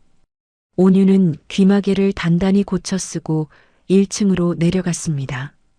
보일러실은 별장 뒤편 지하로 내려가는 좁은 계단 아래에 있었어요. 문을 열자 녹슨 보일러 옆으로 굵은 배관이 천장을 따라 건물 전체로 뻗어 있었어요. 온유는 구석에 세워져 있던 쇠파이프를 집어들었습니다. 양손으로 꽉 쥐었어요. 파이프가 아이의 팔뚝만큼 굵어서 잡기가 쉽지 않았지만 이를 악물고 들어 올렸습니다. 그리고 배관을 향해 힘껏 내리쳤어요. 쾅! 소리가 배관을 타고 건물 전체로 퍼졌습니다. 벽이 울렸고 천장이 울렸고 마루가 울렸어요. 쾅! 쾅! 쾅! 온유는 멈추지 않았습니다. 연속으로 내리쳤어요. 온유의 귀에는 그 소리가 칼날처럼 파고들었어요. 귀마개를 꼈는데도 고막이 찢어지는 듯한 통증이 왔습니다. 눈물이 저절로 흘러내렸어요. 하지만 파이프를 놓지 않았습니다. 쾅쾅쾅. 정문 쪽에서 고함 소리가 들렸어요. 뭐야, 무슨 소리야? 경호원들이 자리에서 벌떡 일어나 소리가 나는 별장 안으로 달려갔습니다. 온유가 보일러실로 향하자마자 정숙도 움직였어요. 2층에서 사라를 이불째 안아 들었습니다. 사라의 몸무게가 정숙의 팔에 고스란히 실렸어요. 뼈가 앙상하게 드러난 몸이었지만 성인 여성 한 명의 무게는 정숙의 허리를 휘게 만들었습니다. 계단을 내려가는데 무릎이 꺾일 것 같았어요. 한 계단, 한 계단, 이를 악물고 내려갔습니다. 1층을 지나 뒷문으로 나갔어요. 리어카가 기다리고 있었습니다. 사라를 이불 위에 눕히는 정숙의 이마에서 땀이 비 오듯 흘렀어요. 숨이 턱까지 차올랐지만 멈출 수 없었습니다. 온유가 소리로 경호원을 별장 안으로 들여보내게 만든 그 순간 정숙이 리어카 손잡이를 잡았어요. 그리고 뒷산 새끼를 향해 끌기 시작했습니다. 바퀴가 자갈밭을 지나며 덜컹거렸어요. 사라의 몸이 리어카 위에서 좌우로 흔들렸습니다. 길이라고 부르기도 민망한 좁은 오솔길이었어요. 양쪽으로 나뭇가지가 튀어나와 정숙의 팔을 핥히었고 돌뿌리에 바퀴가 걸릴 때마다 정숙은 온 체중을 실어 리어카를 밀어야 했습니다. 손바닥이 찢어지는 것 같았어요. 리어카 손잡이에 녹슨 쇠가 살을 파고들었지만 손을 놓을 수 없었습니다. 뒤에서 온유의 발소리가 들렸어요. 보일러실에서 빠져나온 온유가 뒷문을 통해 달려오고 있었습니다. 숨을 헐떡이며 정숙 옆에 붙었어요. 경호원들이 보일러실 들어갔어. 시간 좀 벌었어. 정숙은 대답 대신 리어카를 더 세게 끌었습니다. 산길을 1시간쯤 갔을 때 뒤에서 소리가 들렸어요. 별장 쪽에서 무언가가 터지는 듯한 소리. 그리고 하늘이 주황빛으로 물들기 시작했습니다. 정숙은 걸음을 멈추고 뒤를 돌아보았어요. 별장이 불타고 있었습니다. 검은 연기가 하늘로 치솟았고 창문에서 시뻘건 불길이 터져나왔어요. 진성의 말이 진짜였던 겁니다. 진짜로 불을 낸 거였어요. 불길은 순식간에 별장 전체를 집어삼켰어요. 마른 나무로 된 오래된 건물이라 불이 붙자 종이처럼 타올랐습니다. 지붕이 무너지며 불꽃이 사방으로 튀었고 열기가 산바람을 타고 여기까지 느껴졌어요. 정숙의 얼굴이 불빛에 붉게 물들었습니다. 그리고 사라도 리어카 위에서 그 불길을 보고 있었어요. 덜컹거리는 리어카에 누운 채 고개를 돌려 불타는 별장을 바라보는 사라의 눈에 불길이 비쳤습니다. 시뻘건 화염이 사라의 잿빛 눈동자 위에서 춤추었어요. 10년 전의 밤이 떠올랐어요. 철거 현장에서 솟아오르던 시뻘건 불길. 울며 매달리는 여자를 두고 차에 실려 떠났던 자신. 이후 용역업체의 독단이라며 선을 긋고 보상도 사과도 하지 않았던 자신. 그리고 지금 자신이 외면했던 불길이 부메랑이 되어 돌아왔습니다. 그때 모른 척 돌아섰던 대가를 고스란히 돌려받고 있었어요. 사라의 입에서 가느다란 말이 새어나왔습니다. 내가 벌을 받은 거야. 온유는 아무 말 없이 리어카 옆에서 걸으며 사라의 이불을 여며주었습니다. 1시간쯤 더 걸었을까요? 산 아래 마을의 불빛이 나뭇가지 사이로 보이기 시작했어요. 정숙은 그 불빛을 보고 그 자리에 주저앉았습니다. 다리에 더 이상 힘이 없었어요. 온몸이 땀에 젖어 있었고 손바닥은 피와 녹물로 범벅이었습니다. 온유가 엄마 옆에 앉아 등을 토닥거렸어요. 엄마, 다 왔어. 저기 불빛 보여. 정숙은 고개를 들어 마을 불빛을 바라보았습니다. 그리고 리어카 위의 사라를 돌아보았어요. 사라는 눈을 뜨고 하늘을 바라보고 있었습니다. 별이 보였어요. 산속 별장에서는 천장밖에 볼 수 없었는데 지금은 머리 위로 쏟아질 듯한 별이 가득했습니다. 사라의 입술이 다시 달싹였어요. 살았구나. 세 사람은 한동안 그 자리에 앉아 숨을 골랐어요. 뒤편 산 너머로 검은 연기가 하늘을 가리고 있었지만 이쪽에는 별빛이 내리고 있었습니다. 살아서 산을 넘었습니다. 하지만 이건 끝이 아니었어요. 이제부터가 진짜 시작이었습니다. 다음 날 아침 대한민국이 들썩였습니다. 뉴스 속보가 모든 방송을 탔어요. 강원도 산속 별장에서 대형 화재가 발생했고 건설업계의 대모 민사라 회장이 사망한 것으로 추정된다는 보도였습니다.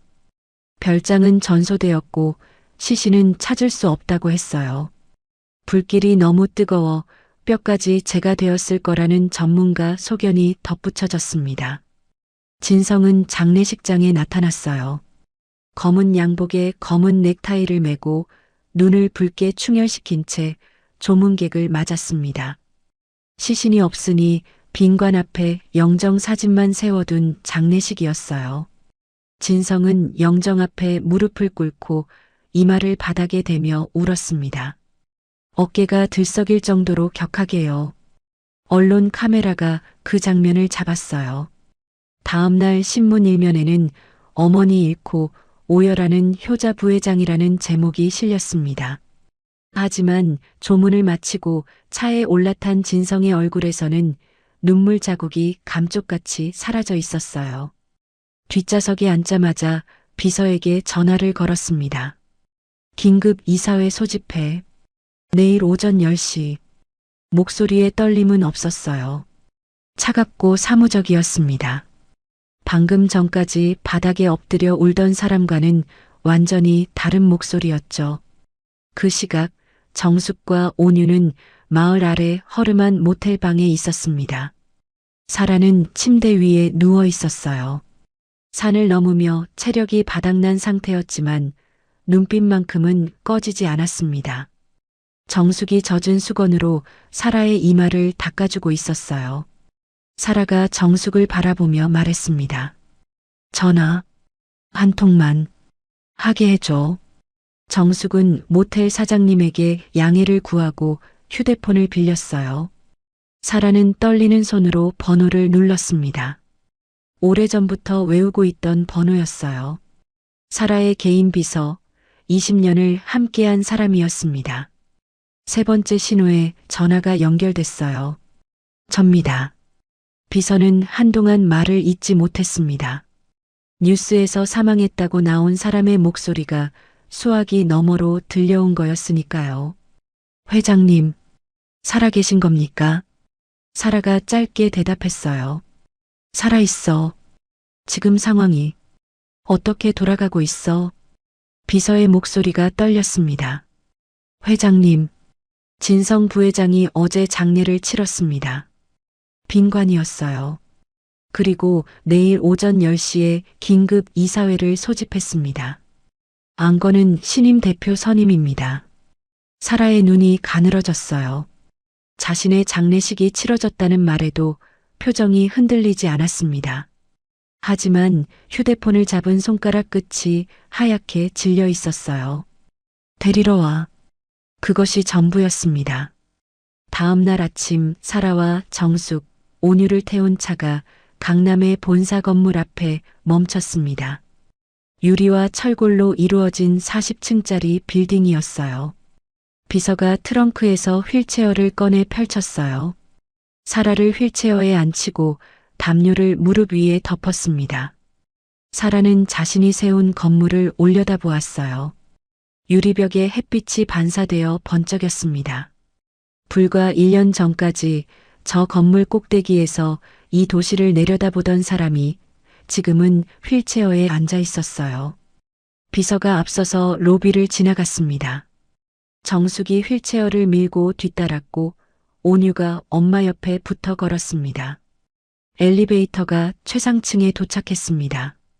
문이 열리자 긴 복도 끝에 대회의실 문이 보였어요. 문 안쪽에서 웅성거리는 소리가 들렸습니다. 이사회가 한창 진행 중이었어요. 정숙은 한 발 한 발 복도를 걸었습니다. 휠체어 바퀴가 대리석 바닥 위에서 조용히 굴러갔어요. 온유가 엄마 옆에 바짝 붙어 걸었습니다.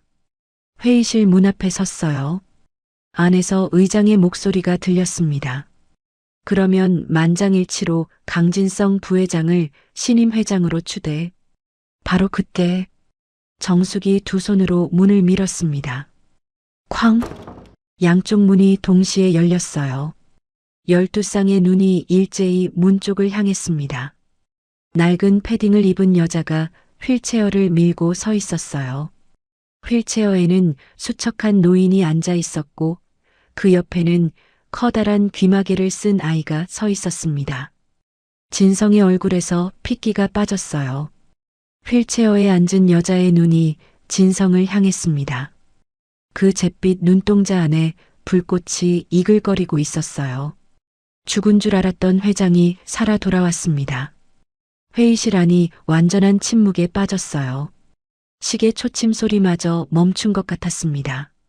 아무도 입을 열지 못했어요. 아무도 숨을 쉬지 못했습니다. 그 침묵 속에서 사라의 눈빛만이 말하고 있었어요. 아직 입을 열지 않았는데도 그 눈빛 하나로 회의실 전체가 압도당하고 있었습니다. 진성의 무릎이 미세하게 떨리기 시작했어요. 사라가 먼저 침묵을 깼습니다. 오래 기다리게 해서 미안하구나. 갈라진 목소리였어요. 하지만 그 떨리는 목소리 안에는 수천억을 호령하던 시절의 무게가 고스란히 남아 있었습니다. 이사 한 명이 자리에서 벌떡 일어났어요. 회장님, 어떻게 이게 돌아가신 줄. 사라가 천천히 고개를 돌려 그 이사를 바라보았습니다. 보다시피 살아있네. 죽여도 죽지 않는 몸인가 보지. 사라의 눈이 진성에게로 향했어요. 진성은 사라의 시선을 피하듯 고개를 살짝 돌렸지만 곧 억지로 정면을 바라보았습니다. 입술을 깨물며 간신히 표정을 수습하려 했어요. 어머니 살아계셨군요. 얼마나 걱정했는지 모릅니다. 진성의 목소리는 놀라울 정도로 빠르게 평정을 되찾았어요. 자리에서 일어나 휠체어 쪽으로 다가가려 했습니다. 효자의 탈을 다시 쓰려는 거였죠. 하지만 사라가 한마디로 그 발걸음을 멈춰 세웠어요. 거기 서라. 진성의 발이 바닥에 붙은 듯 멈췄어요. 사라가 정숙을 돌아보았습니다. 정숙은 회의실 문 옆에 서 있었어요. 사라가 작게 고개를 끄덕였습니다. 정숙이 패딩 안주머니에서 mp3 플레이어를 꺼냈어요. 비닐봉지에 쌓여있던 작은 기계. 정숙은 테이블 위에 놓인 회의용 스피커 옆에 그걸 내려놓고 재생 버튼을 눌렀어요. 지직하는 잡음이 스피커를 통해 회의실에 퍼졌습니다. 그리고 목소리가 흘러나왔어요. 비자금은 이미 홍콩 계좌로 빼놨어. 내일 나머지도 옮기면 끝이야. 회의실의 공기가 얼어붙었습니다. 이사들의 고개가 일제히 스피커를 향했어요. 흘러나오는 목소리는 이 자리에 있는 모든 사람이 알아듣는 목소리였습니다. 진성의 목소리였어요. 처음엔 손끝이 저리더니 발목, 무릎, 순서대로 굳어갔거든. 딱 내 계획대로였어. 의사들도 원인 불명 신경질환이라고만 했고 그 늙은이는 1억짜리 영양제인 줄 알고 감사하다면서 맞아왔어. 진성의 얼굴이 시뻘겋게 달아올랐어요. 계획을 바꿔야겠어. 내일 남은 자금 홍콩으로 빼돌리고 밤에 여기 불 질러버려야겠어. 산속 별장이 불에 타는 게 뭐 이상한 일이야. 가스 누출이든 뭐든 이유야 갖다 붙이면 되지. 이거 조작이야. 누가 내 목소리를 합성한 거야. 당장 꺼. 진성이 테이블을 내리치며 소리를 질렀어요. 생수병이 쓰러지고 서류가 바닥으로 흩어졌습니다. mp3 플레이어를 향해 손을 뻗었지만 정숙이 한 발 먼저 기계를 집어들었어요. 사라가 다시 입을 열었습니다. 이 목소리가 누구 것인지 여기 앉은 분들은 다 아실 겁니다. 이사진이 고개를 끄덕였어요. 진성의 목소리를 모를 사람은 이 방 안에 아무도 없었습니다. 진성이 소리쳤어요. 어머니, 이러시면 안 됩니다. 제가 어머니를 얼마나... 닥쳐. 사라의 목소리가 낮았지만 날카로웠습니다. 나 민사라는 오늘부로 강진성을 모든 직책에서 파면합니다. 숨을 몰아쉬었어요. 목소리가 갈라졌지만 멈추지 않았습니다. 존속 살해 미수, 방화, 횡령, 이 세 가지 혐의로 고소할 것입니다. 그때 회의실 문 바깥에서 여러 명의 무거운 발소리가 다가왔습니다. 경찰이었어요. 사라가 서울로 오는 길에 미리 신고를 해두었던 겁니다. 강진성 씨, 존속 살해 미수 및 방화, 특정 경제범죄 가중처벌 등의 관한 법률 위반 혐의로 체포합니다. 수갑이 채워지는 찰칵 소리가 조용한 회의실에 울렸어요. 진성은 끌려나가면서 발버둥을 쳤습니다. 저 늙은이가 치매야. 다 거짓말이라고. 양복 재킷이 구겨지고 구두가 대리석 바닥에 끌리며 날카로운 소리를 냈어요. 복도로 끌려나가는 고함 소리가 점점 멀어지더니 엘리베이터 문이 닫히는 소리와 함께 사라졌습니다. 상황이 정리되기까지 1시간이 걸렸어요. 이사들은 하나둘 자리를 떴습니다. 회의실에는 사라와 정숙, 그리고 복도에서 기다리던 온유만 남았어요. 그런데 소식을 듣고 달려온 기자들이 빌딩 로비를 가득 메우고 있었습니다. 죽은 줄 알았던 민사라 회장이 살아 돌아왔다는 소문은 순식간에 퍼졌어요. 카메라 플래시가 번쩍이고 마이크가 숲처럼 들어서 있었습니다. 사라는 기자들 앞에 나가겠다고 했어요. 정숙이 고개를 저었습니다. 몸이 이 상태인데 무리라고요. 하지만 사라의 눈빛은 단호했어요. 지금 아니면 못해. 이 힘이 남아있을 때 해야 해. 정숙이 휠체어를 밀고 로비로 나갔습니다. 카메라 플래시가 쏟아졌어요. 수십 개의 마이크가 사라의 얼굴 앞으로 밀려들었습니다. 사라가 숨을 크게 들이쉬었어요. 갈비뼈가 들썩일 만큼 깊은 호흡이었습니다. 온몸이 떨렸어요. 하지만 눈은 카메라를 똑바로 바라보고 있었습니다. 오늘 강진성의 범죄에 대해서는 사법부가 판단할 것입니다. 여기까지는 모두가 예상한 말이었어요. 하지만 다음 문장에서 사라의 목소리가 달라졌습니다. 회장의 목소리가 아니었어요. 한 사람의 인간이 평생 짊어진 짐을 내려놓으려는 사람의 목소리였습니다. 그리고 한 가지 더 말씀드릴 게 있습니다. 10년 전 성북동 철거 현장에서 화재가 있었습니다. 기자들 사이에서 웅성거림이 일었어요. 카메라 셔터 소리가 더 빨라졌습니다. 용역업체가 철거 기한을 넘기지 않으려고 독단적으로 불을 질렀습니다. 하지만 현장의 총 책임자는 저였어요. 관리 감독 책임이 있었고 사고 후에 용역업체의 독단이라며 선을 그었습니다. 피해자들을 외면했어요. 보상도 사과도 하지 않았습니다. 사라의 눈에서 눈물이 흘렀어요. 하지만 저를 살린 것은 사라의 목소리가 떨렸어요. 제가 외면했던 바로 그 사람들입니다. 그 한마디가 로비에 울려 퍼지는 순간 기자들의 웅성거림이 멈췄어요. 사라가 고개를 돌려 정숙을 바라보았습니다. 그리고 온유를 바라보았어요. 두 사람 모두 로비 한쪽 구석에 서 있었습니다. 낡은 패딩을 입은 여자와 커다란 귀마개를 쓴 아이. 이 화려한 빌딩 로비에서 가장 초라한 두 사람이었어요. 사라가 떨리는 손으로 휠체어 팔걸이를 잡았습니다. 그리고 몸을 일으키려 했어요. 정숙이 놀라서 다가갔습니다. 뭐 하시는 거예요? 일어나시면 안 돼요. 하지만 사라는 멈추지 않았어요. 팔에 힘을 주고 이를 악물고 온몸의 근육이 비명을 지르는 걸 무시하며 휠체어에서 일어섰습니다. 두 다리가 휘청거렸어요. 무릎이 안쪽으로 꺾이려 했습니다. 전신마비에서 겨우 벗어나기 시작한 몸으로 서는 것 자체가 기적이었어요. 사라가 정숙의 손을 잡았습니다. 그리고 다른 손으로 온유의 손을 잡았어요. 사라는 그 두 손을 한번 꽉 쥐었습니다. 그리고 놓았어요. 사라가 무릎을 꿇었습니다. 로비 대리석 바닥 위에 두 무릎이 닿았어요. 둔탁한 소리가 났습니다. 사라의 얼굴이 고통으로 일그러졌지만 멈추지 않았어요. 그대로 상체를 앞으로 숙였습니다. 이마가 차가운 대리석 바닥에 닿았어요.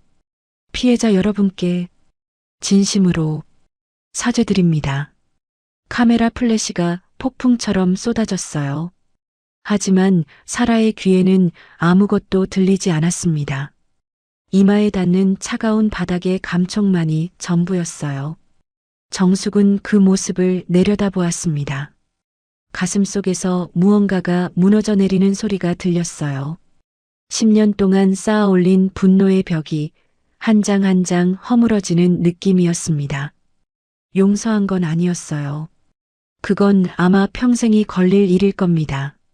하지만 사라가 차가운 바닥에 이마를 대며 사과하고 있는 이 순간 정숙의 가슴 속에서 쇳덩이 같던 무게가 아주 조금, 정말 아주 조금 가벼워진 건 분명했습니다. 온유는 엄마 옆에 서서 바닥에 엎드린 사라를 바라보았어요. 아이는 여전히 이 두 사람 사이에 무슨 일이 있었는지 다 알지는 못했습니다. 하지만 할머니가 바닥에 엎드려 우는 모습이 가슴 아팠어요. 온유는 조용히 다가가 사라의 등에 작은 손을 얹었습니다. 사라의 어깨가 들썩였어요. 소리 없는 울음이 온몸을 흔들고 있었습니다. 대한민국 재벌 역사상 전무후무한 공개 사죄였습니다. 그리고 이것은 끝이 아니라 시작이었어요. 사라가 짊어진 죄의 무게는 무릎 한 번으로 갚을 수 있는 게 아니었으니까요. 이제 남은 건 그 무게를 평생 짊어지며 걸어가는 일이었습니다. 1년이 흘렀습니다. 많은 것이 바뀌었어요. 진성은 재판 끝에 징역 25년을 선고받았습니다. 존속 살해, 미수, 방화, 횡령. 죄목이 줄줄이 이어졌고 법정에서 마지막까지 발악했지만 소용없었어요. 녹음 파일과 사라에게 주사를 놨던 의사의 증언까지 어떤 변호사도 뒤집을 수 없는 증거였습니다. 진성은 철창 안으로 사라졌고 그 이름은 뉴스에서도 점점 잊혀져 갔어요. 사라는 회장직에서 물러났습니다. 그리고 가장 먼저 한 일은 10년 전 철거 현장 피해자 가족들을 찾는 것이었어요. 사망자 유족, 부상자, 생계를 잃은 사람들. 사라는 한 명 한 명에게 직접 찾아가 사죄하고 늦었지만 보상금을 전달했습니다. 받아주는 사람도 있었고 돈을 던져버리는 사람도 있었어요. 사라는 돈이 돌아와도 다시 찾아갔습니다. 보상이 끝난 뒤 사라는 남은 재산을 사회에 환원했어요. 수천억 원의 자산, 빌딩, 토지, 주식, 자기 이름으로 된 모든 것을 내려놓았습니다. 업계에서는 놀랐어요. 미쳤다는 사람도 있었고 쇼라고 의심하는 사람도 있었습니다. 하지만 사라는 아무 해명도 하지 않았어요. 그저 조용히 서명하고 조용히 빌딩을 떠났습니다. 그리고 강원도 산속 불에 탔던 그 별장터에 새로운 건물이 들어섰어요. 온유의 숲. 세상에서 외면받은 사람들이 와서 쉬어갈 수 있는 쉼터였습니다. 갈 곳 없는 사람, 돌봐줄 이 없는 사람, 사라는 그런 사람들을 위해 문을 열었어요. 사라의 환원 재산 중 일부가 이 센터를 짓는 데 쓰였습니다. 사라는 그 센터에 살고 있었어요. 매일 아침 지팡이를 짚고 마당을 돌았습니다. 왼쪽 다리는 여전히 절뚝거렸고 오래 서 있으면 허리가 끊어질 듯 아팠어요. 하지만 사라는 쉬지 않았습니다.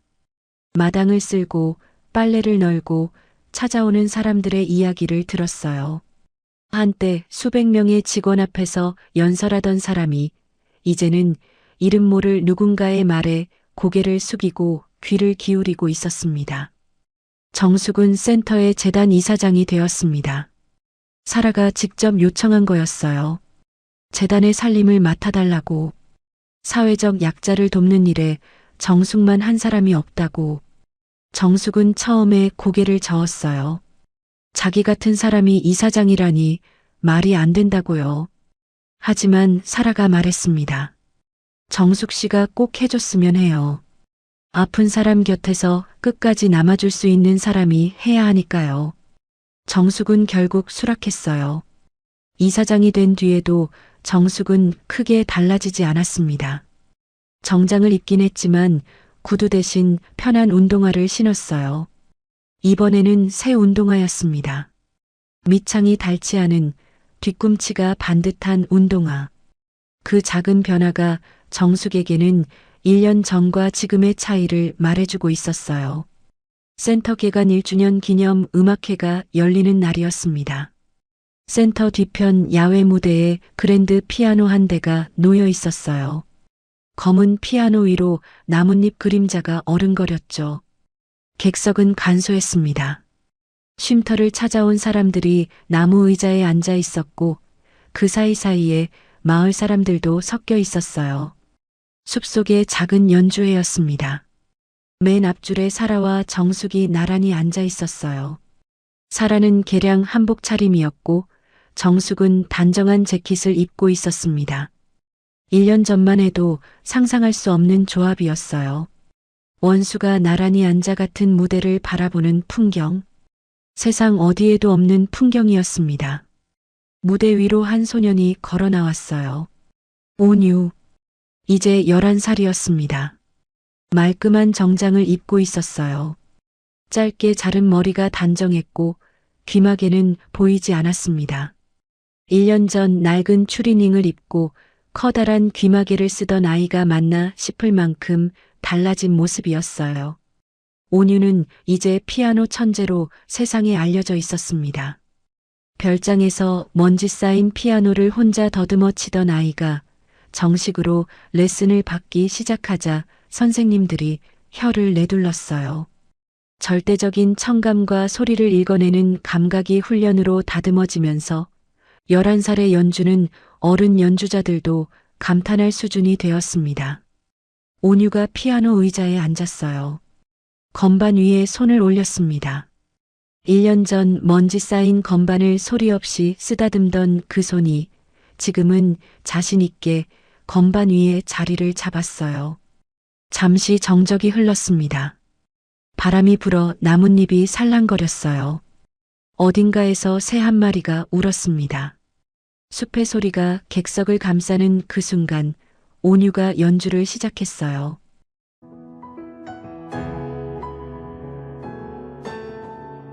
첫 음이 울렸습니다.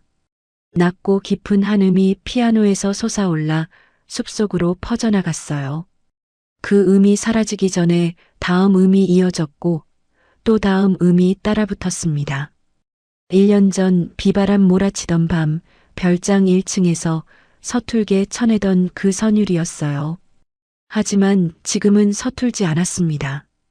거친 돌멩이가 1년 동안 물에 씻기고 다듬어져 보석이 된 것처럼 같은 멜로디가 완전히 다른 깊이로 울려 퍼졌어요.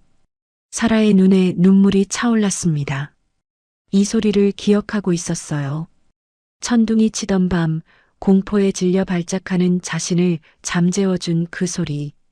10년 전에 굉음을 덮어준 그 평온한 선율. 그때는 어디서 오는 소리인지도 몰랐지만 지금은 압니다. 이 아이가 준 소리였다는 걸. 참회의 눈물이 사라의 볼을 타고 흘러내렸어요. 정숙은 옆자리에서 그 눈물을 보았습니다. 그리고 아주 천천히 소리 없이 손을 뻗어 사라의 손을 잡았어요. 두 여자의 손이 맞잡혔습니다. 아무 말도 없었어요. 하지만 그 한 번의 손잡음 안에 1년 동안 쌓인 모든 것이 담겨 있었습니다. 용서라고 부르기에는 아직 무거웠고 화해라고 부르기에는 아직 이른 것. 하지만 분명히 1년 전과는 다른 무언가가 두 사람 사이에 놓여 있었습니다. 연주가 끝나고 객석에서 박수가 터져 나왔어요. 크지 않은 박수였지만 숲이 그 소리를 품어 안아 은은하게 울려 퍼졌습니다. 온유가 무대에서 내려와 두 사람에게 달려왔어요. 사라가 품을 열었고 정숙이 아들의 머리를 쓸어 넘겨 주었습니다. 사라가 온유에게 물었어요. 온유야, 지금은 어떤 소리가 들리니? 온유가 귀를 기울이더니 활짝 웃었습니다. 할머니 심장이 쿵, 쿵 하고 건강하게 뛰는 소리요. 사라가 웃었어요. 또 온유가 눈을 감고 한참 귀를 기울였습니다. 바람 소리, 나뭇잎 소리, 멀리서 새가 우는 소리. 그 모든 소리 사이에서 온유는 특별한 한 가지를 찾아냈어요. 행복한 소리요. 세 사람이 웃었습니다. 숲속에서 웃는 세 사람의 모습은 1년 전 산속 별장의 어둠 속과는 너무나 달랐어요. 수천억의 재산보다 10살짜리 아이의 작은 손이 더 큰 기적을 만들었어요. 그리고 지금 모든 것을 내려놓은 한 여자는 인생에서 가장 가난하지만 가장 평온한 날을 보내고 있었습니다.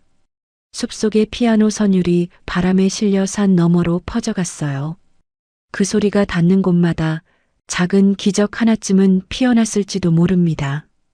오늘 이야기 어떠셨나요? 이 이야기에서 가장 무서운 건 독도, 불도 아니었습니다. 외면이었어요. 눈앞에서 누군가가 무너지고 있는데 고개를 돌리는 것. 그게 한 사람의 인생을 10년째 지옥으로 만들었고 외면한 사람의 인생도 결국 무너졌습니다. 반대로 모든 걸 되돌린 것도 대단한 게 아니었어요. 모른 척하지 않은 거였습니다. 이상한 소리를 그냥 넘기지 않았던 온유, 위험을 알면서도 외면하지 않았던 정숙. 그 선택들이 한 사람의 목숨을 살렸습니다. 오늘 담아온 이 일출을 보세요. 해가 뜨기 직전이 가장 어둡습니다. 하지만 그 어둠 속에서도 누군가의 손을 놓지 않았던 사람은 결국 함께 아침을 맞이합니다. 지금 힘든 시간을 보내고 계신 민낯사연 가족분이 있다면 기억해 주세요. 외면하지 않는 것, 그게 기적의 시작이라는 걸요. 오늘 이야기가 좋으셨다면 구독과 좋아요 꼭 눌러주시고 지금 어디에서 듣고 계신지 댓글로 남겨주세요. 여러분 곁에도 따뜻한 아침 햇살 같은 순간이 찾아올 겁니다. 지금까지 민낯사연이었습니다.